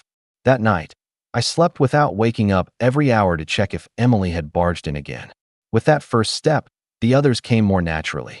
I started setting boundaries in subtle ways, not outright confrontations, but quiet lines that I controlled. When Emily texted one Friday afternoon, Picking you up a pizza. Be ready for the kids." I didn't reply. Instead, I let the message sit there, unanswered. For the first time, I turned off my phone and drove to a friend's house across town. We watched a movie, ordered Chinese, and laughed like I hadn't laughed in months. By the time I got home, my phone had 17 missed calls and 3 voicemails, most of them from Emily, alternating between fake sweetness and seething rage. But nothing happened. The world didn't end. The kids were fine, because she'd had no choice but to take care of them herself. That single act of defiance lit something in me. I realized I had more control than I thought. Emily's power only existed because I allowed her to dictate my time, my choices, my life. The moment I withdrew that permission, she was left scrambling. Around that time, I also started focusing more on myself again. Work had always been steady, but I hadn't been ambitious. I'd been too drained, too distracted. Now, with my evenings slowly returning to me, I threw myself into a project I'd been putting off for months. I stayed late a few nights, polishing the presentation, crunching numbers, making sure every detail was airtight. When I finally presented it to my manager, he was impressed. 2 weeks later, I was offered a promotion. It wasn't just about the title or the raise, though those certainly helped. It was the validation. For once, someone looked at me and saw value that had nothing to do with being Emily's brother. I walked out of that meeting feeling taller, lighter, like I was finally stepping into my own life. My social circle grew again, too. Friends I'd quietly drifted away from during the chaos were happy to see me reaching out. I started saying yes to invitations again, dinners, hikes, even a short weekend trip out of town. That trip, especially, felt like liberation. Standing on a quiet trail with no buzzing phone, no one pounding on my door, I realized how much I had let my family dictate my existence, and how much joy I'd been missing. Even my home began to feel different. Where it had once felt like a prison, invaded and disrespected, I now made it my sanctuary again. I repainted the living room, got rid of the juice-stained rug, even bought myself a new couch. Small changes, but they reminded me that this space was mine. Mine to protect, mine to enjoy, mine to rebuild. Of course, Emily didn't disappear. She still tried to dump the kids on me, still ranted when I refused, still dangled my parents' approval over my head like a weapon. But I didn't react the same way anymore. When she showed up one evening banging on my door, I simply didn't answer. She called me 10 times in a row. I put my phone on silent and went back to cooking dinner. The power she once held slipped a little more with every boundary I enforced. My parents noticed the shift, too. At first, they scolded me. Mom saying I was being cold, Dad warning me not to abandon family. But as weeks passed, and Emily's complaints grew more frantic, their calls became less accusatory and more uncertain. "Daniel, maybe you could just talk to her," Mom said one evening, her voice wavering. It was subtle, but for the first time, I felt a crack in the unshakable wall of favoritism that had defined my entire life. I didn't gloat, though. I stayed quiet, calm, collected. I knew better than to celebrate too soon. But inside, I felt stronger than I ever had before. And as my confidence grew, so did my plans. Every voicemail, every angry text, every manipulative message from Emily or my parents, I kept saving them. My journal filled with dates, times, exact words, even small details that seemed irrelevant in the moment. I didn't know yet what I would do with all of it, but I knew it mattered. I knew it was building towards something bigger.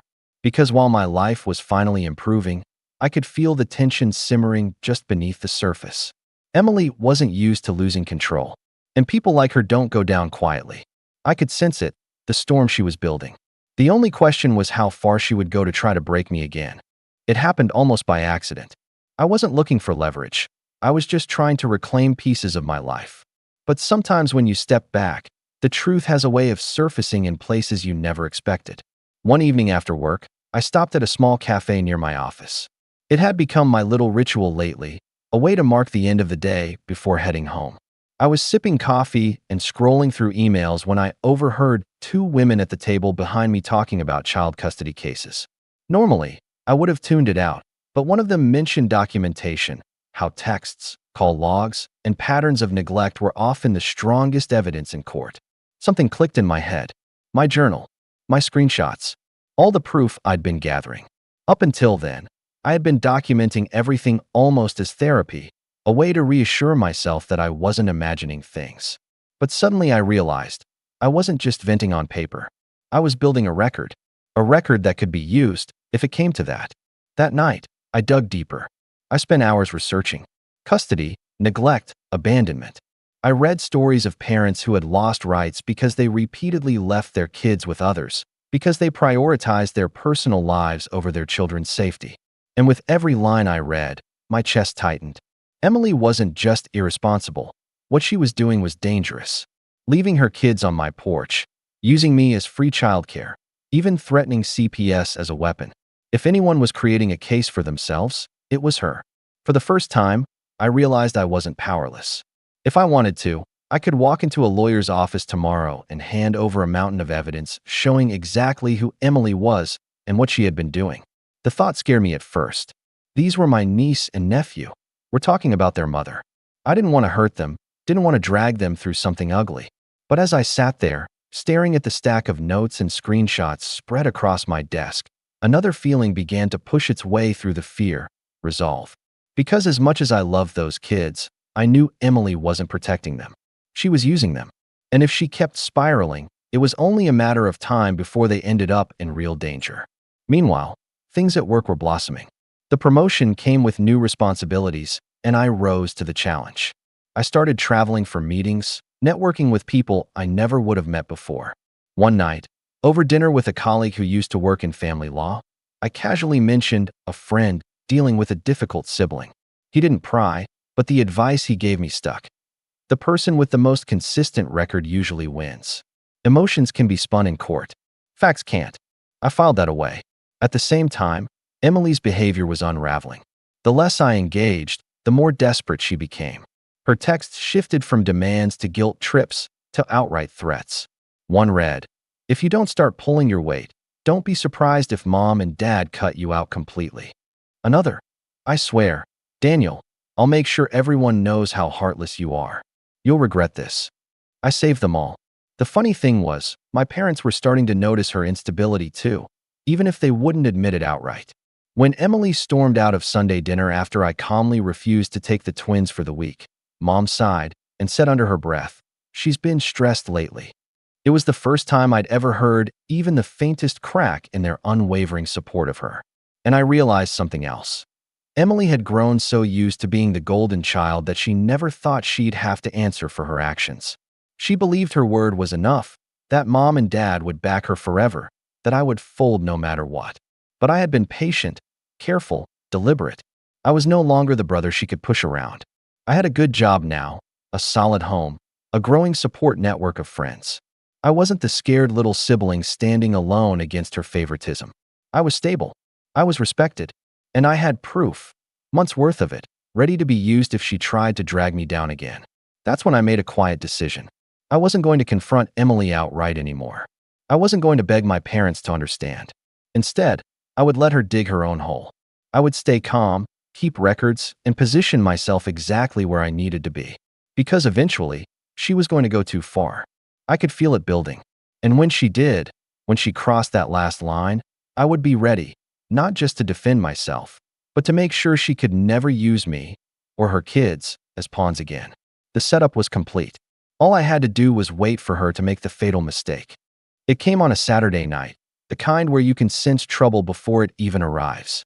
I was in the middle of cooking dinner, something simple, pasta with garlic and olive oil, when the pounding started on my door. Not a knock, not even a ring of the bell. Pounding. Heavy, insistent, entitled. I didn't need to look through the peephole to know it was Emily. I let her pound for a full minute before I opened the door. She stood there, makeup smudged, hair wild, the twins clinging to her legs like shadows. "You're taking them," she barked, shoving their backpacks forward. "No," I said simply, my voice even. Her eyes widened like no one had ever dared tell her that word before. "Excuse me." I didn't raise my voice, didn't flinch. I said no. "You need to make other arrangements." That was all it took for her to unravel. She launched into a tirade right there on my porch, voice raised so loud the neighbors peeked through their curtains. "You're pathetic, Daniel. Selfish. You've always been a failure, and now you can't even step up for your own family. Mom and dad were right about you. You'll never be worth anything." The twins shrank back, their eyes wide, while Emily ranted. I didn't argue. I let her scream. And when she threatened again, "Fine, I'll call the cops and tell them you abandoned them. See how you like explaining that?" I only nodded slowly. "Go ahead," I said. "But before you do, you might want to know that I've been documenting everything. Every text, every voicemail, every time you left the kids with me without asking. Even the night you left them alone on my porch. I have dates, times, screenshots. I've spoken with a lawyer. So if the police come, I'll be ready to show them exactly what's been happening." For the first time, her words caught in her throat. She blinked, confusion flickering across her face. You wouldn't." "I would," I said, calm as stone. "Because I'm done being used. I'm done being your scapegoat. And if you try to drag me down, I'll make sure the truth comes out. Do you really want CPS looking at your record, Emily?" The silence that followed was electric. Her mouth opened and closed like she wanted to spit venom, but the venom wasn't there anymore. Not when she realized I wasn't bluffing. I crouched down to the twins' level, keeping my voice soft. "You two should go with your mom tonight, okay? This isn't your fault." They nodded nervously, clutching their backpacks. Emily sputtered, but she was cornered. She grabbed the twins' hands, yanked them toward the car, and hissed, "This isn't over." But deep down, we both knew it was. The next day, I took the final step. I forwarded a small portion of my documentation, just enough, to my parents.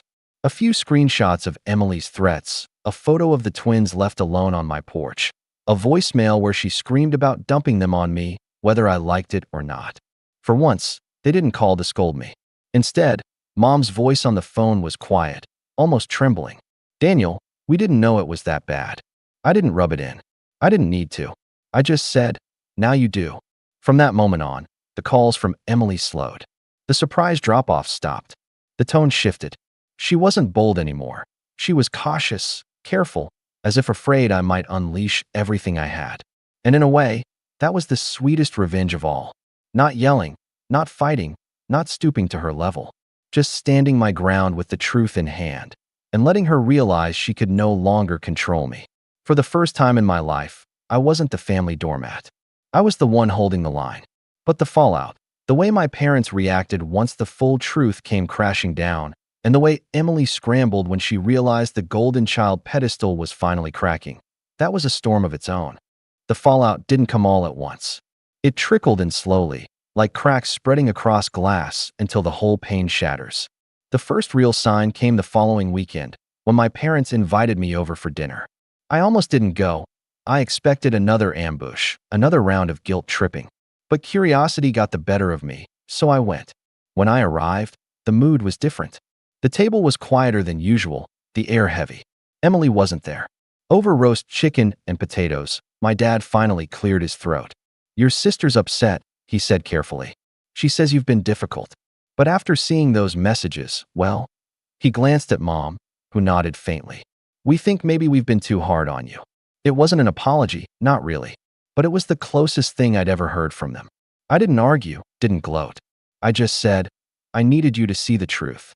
The truth worked its way through, piece by piece. Emily stopped dropping the kids off entirely. At first, I thought she was just regrouping. But then I heard from a mutual friend that she'd been forced to explain herself to a social worker after one of the neighbors reported her screaming fit on my porch.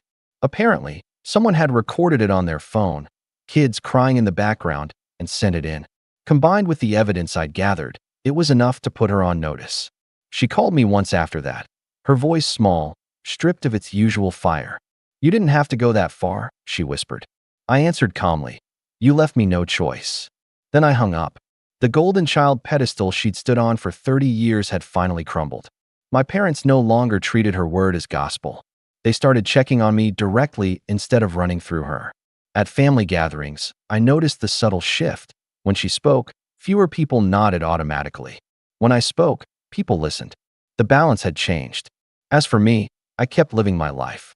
Work was thriving, my home was mine again, and for the first time in years, I felt light. I still saw the twins occasionally, but on my terms. Short visits, fun outings, no strings attached. And you know what? They were happier too. When they came over, they laughed, played, and didn't look at me like I was some reluctant babysitter. They just saw me as Uncle Daniel.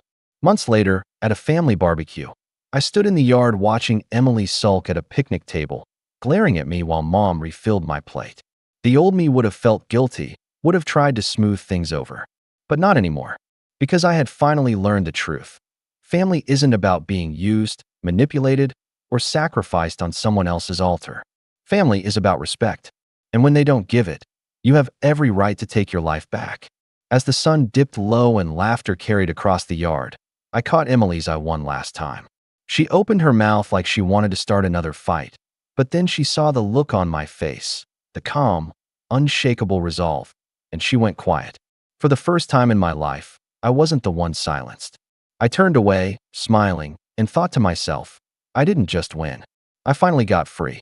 My name's Jordan, I'm 35, and I used to think that if you did enough for your family, paid the bills, showed up to events, smiled through the insults, they'd eventually see your worth. Turns out, all it gets you is a folding chair in the hallway and a lukewarm box of pasta while everyone else clinks champagne glasses. It was a Friday evening when it all went down. The kind of night where the air smells like rain but nothing actually falls.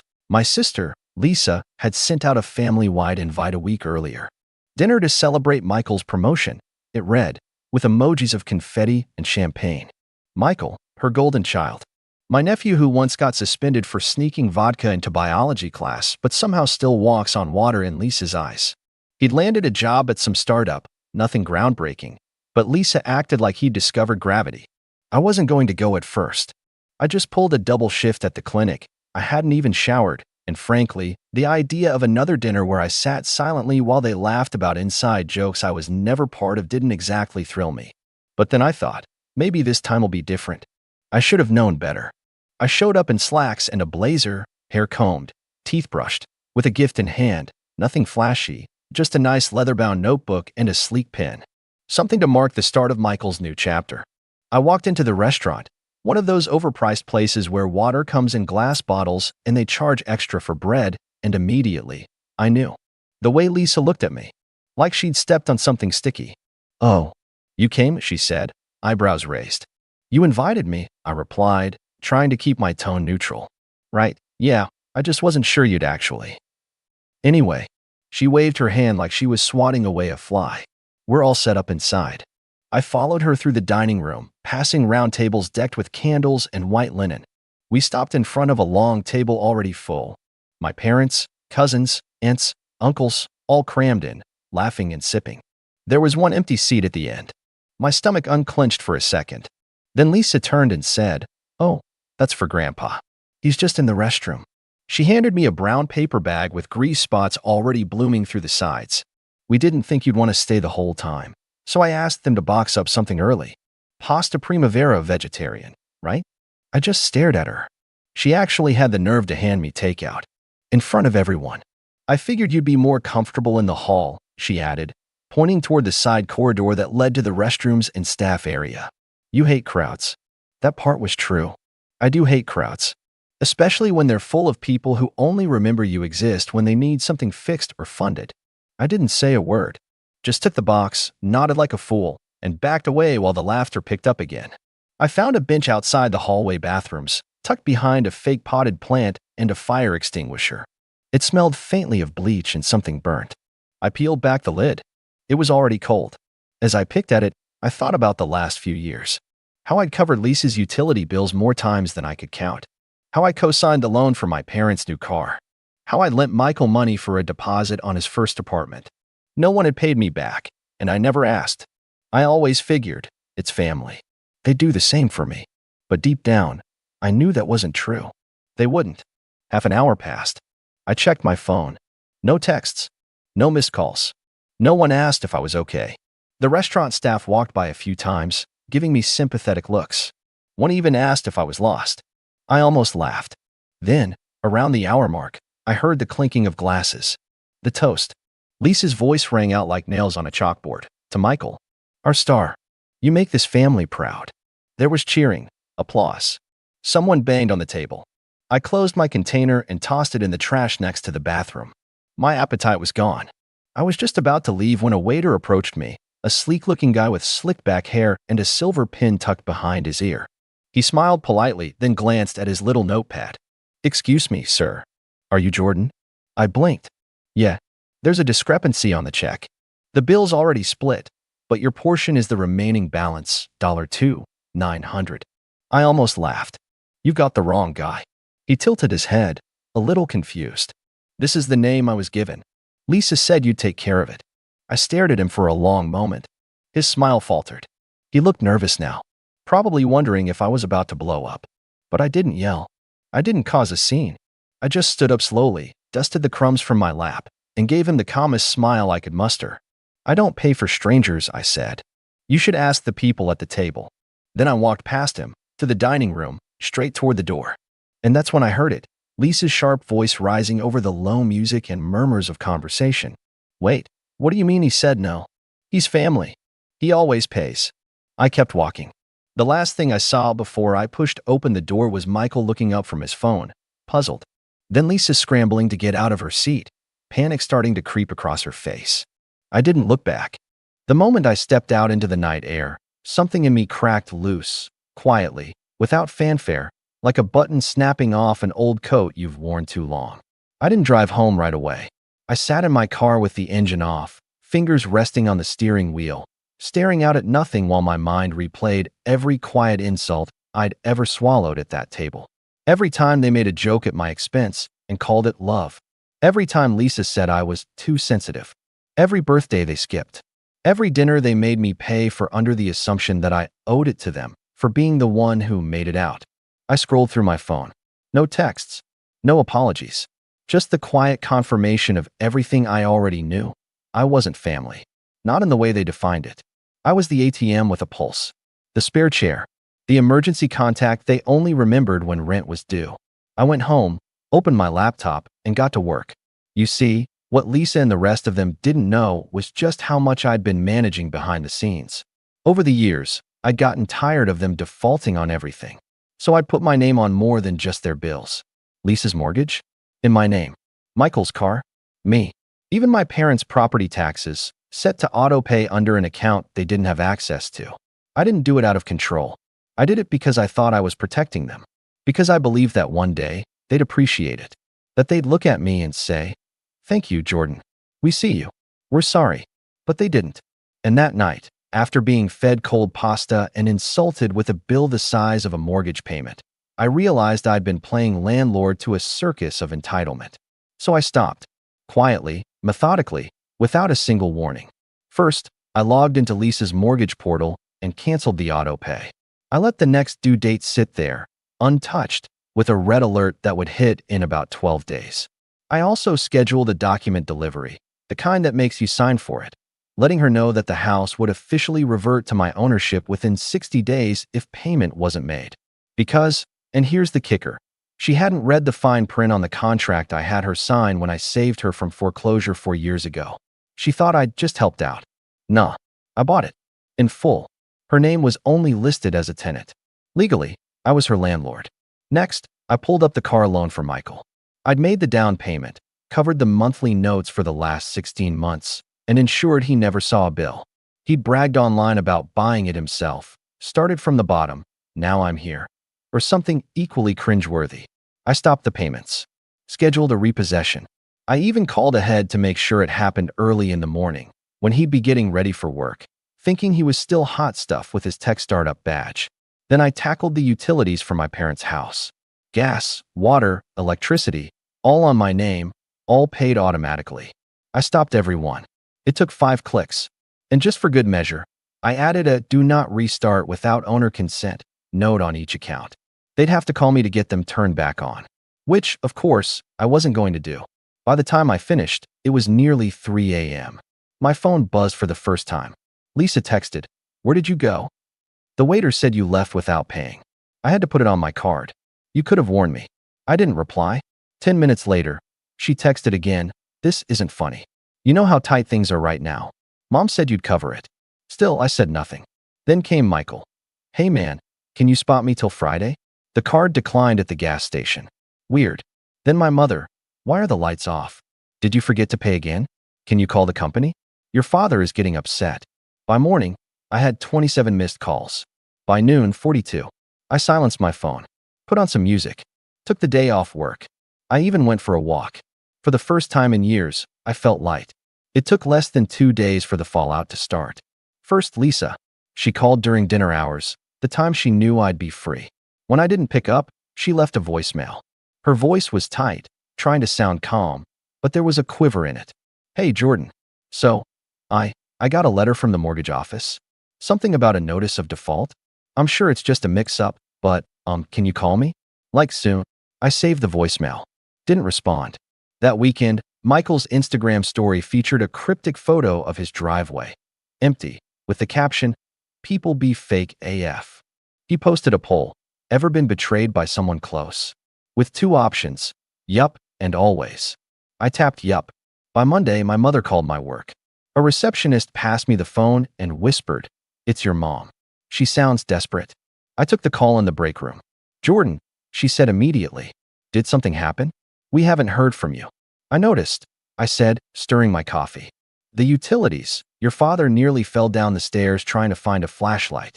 "I'm sure Michael's promotion can pay for batteries," I said, sipping slowly. There was a long silence. Then, "That's not fair." "No," I said. "What's not fair is spending years supporting people who treat me like a backup plan until they need a credit card." She sighed. "Honey, it was just a dinner." "Exactly," I said. "A dinner that proved everything I've always suspected." Another silence. Then she said the one thing I'd waited a lifetime to hear. Not an apology. Not regret. Just, "We need to talk." But I wasn't ready. Not yet. Because something told me the best part of this story hadn't even started. I didn't block their numbers, at least not right away. No, I wanted to hear the voicemails pile up. Let the desperation steep. It was oddly satisfying, hearing Lisa's tone evolve from annoyed to confused to that cracking edge of panic she usually reserved for when the nail salon double-booked her. She tried every flavor of manipulation, guilt, flattery, even pretending it was all a misunderstanding. One voicemail, "Hey, can you just call me back? I think we got our wires crossed. I didn't mean to, exclude you. You get so uncomfortable in big groups." I was trying to help. The next day, "Jordan, this is serious. The mortgage company said they're sending someone to evaluate the property. Are you really doing this to your own sister?" Then came the text messages. My favorite was a screenshot of her bank account with a minus $18.43 balance and a caption that read, "Happy now." As if her financial ruin was supposed to make me feel guilty. Like I hadn't been plugging that sinking ship for years. Michael wasn't much better. He sent one long, breathless message that read like a stream of consciousness meltdown. "Dude, my car's gone.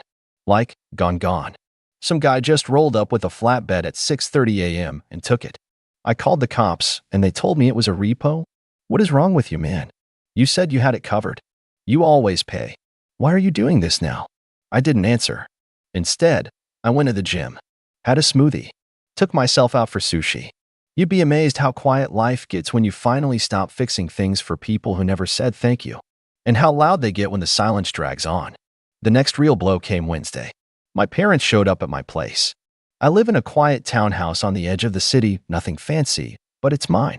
Paid for, clean, no one else's name on the deed. I was folding laundry when I saw them through the peephole, Dad in his usual windbreaker, arms crossed like he was staging a protest, and Mom with that pinched look she wears when she's rehearsing something manipulative. I didn't open the door. Instead, I turned the volume up on my TV and sat on the couch. They knocked 4 times. On the 5th, Dad muttered something I couldn't hear. Then I saw Mom take out her phone and start typing. A few seconds later, my phone buzzed on the coffee table. Mom texted, "We're outside. Can we talk?" Then another. "Jordan, this isn't how families work." And finally, "You're acting like a stranger." Stranger. That word sat heavy in my chest for a moment. I stared at it, then looked out the peephole again. They were still there, shivering a little in the wind, as if showing up in person was enough to erase everything. I texted back, "Strangers don't pay your mortgage, or cover your bills, or sit in hallways with takeout while you toast someone else. You made it clear I wasn't family. So now I'm just playing my part." They left 5 minutes later. I didn't feel good. Not exactly. I wasn't celebrating. But I felt something else, something steadier than guilt. Clarity. For the first time, I knew exactly where I stood. And it wasn't in the hallway anymore. The next 2 days were quiet. Too quiet. Then, Saturday night, the group chat lit up. The one we hadn't used in months. The one titled Family Things, that Lisa had made after some weekend spot trip years ago. Normally, it was dead. But suddenly, message after message started flooding in. Lisa texted, "Does anyone know if Jordan's even planning to show up Sunday?" Uncle Ray texted, "Show up where?" Lisa texted, "Dad's birthday. At the house. 3 p.m. Cousin Tara texted, "I thought he wasn't invited?" Lisa texted, "That's not the point. It's still Dad's birthday. He needs to be there." Michael texted, "He's ghosting me too. My lease is up next month and I need help figuring it out." He won't respond. Then Lisa tagged me directly and texted, "Can you please stop being petty? You made your point. Let's just put this behind us." For Dad. I didn't reply. An hour later, my voicemail dinged. Another one from Dad. This one different. "Jordan," he said, in a low, tired voice, "I know you're mad. I don't blame you. I wasn't proud of what happened at the restaurant. I should have said something. Should have told them to stop. But I didn't. I sat there, like always. That's on me. But you not showing up Sunday, that's on you now. So just think about it. That's all I ask." I replayed it twice. Then once more, just to catch the tremor in his voice. Guilt has a funny way of dressing itself up in honesty. I sat with it. I considered showing up. Then Sunday came. And so did something else. Because that morning, while I was still in bed, I got a delivery. A large white envelope with my name in bold print. No return address. Inside were two things: a handwritten letter, a copy of a legal document. The letter was from Lisa, scribbled in rushed cursive, as if she'd written it through clenched teeth. It started like an apology. But halfway through, the tone shifted. "I was just trying to make the night about Michael," she wrote. "It wasn't personal. But your little stunt has put me in a terrible position. The bank is hounding me. The mortgage is defaulting. And now Mom and Dad are mad at me. You need to fix this. Please." Then the kicker, Uncle Dean said we might have grounds to fight it. He's got a lawyer friend who looked over the paperwork and thinks there's a loophole. If we challenge the ownership transfer. I stopped reading. I picked up the legal document. Sure enough, it was a notice of intent. She was trying to dispute the mortgage agreement. To claim she'd been misled.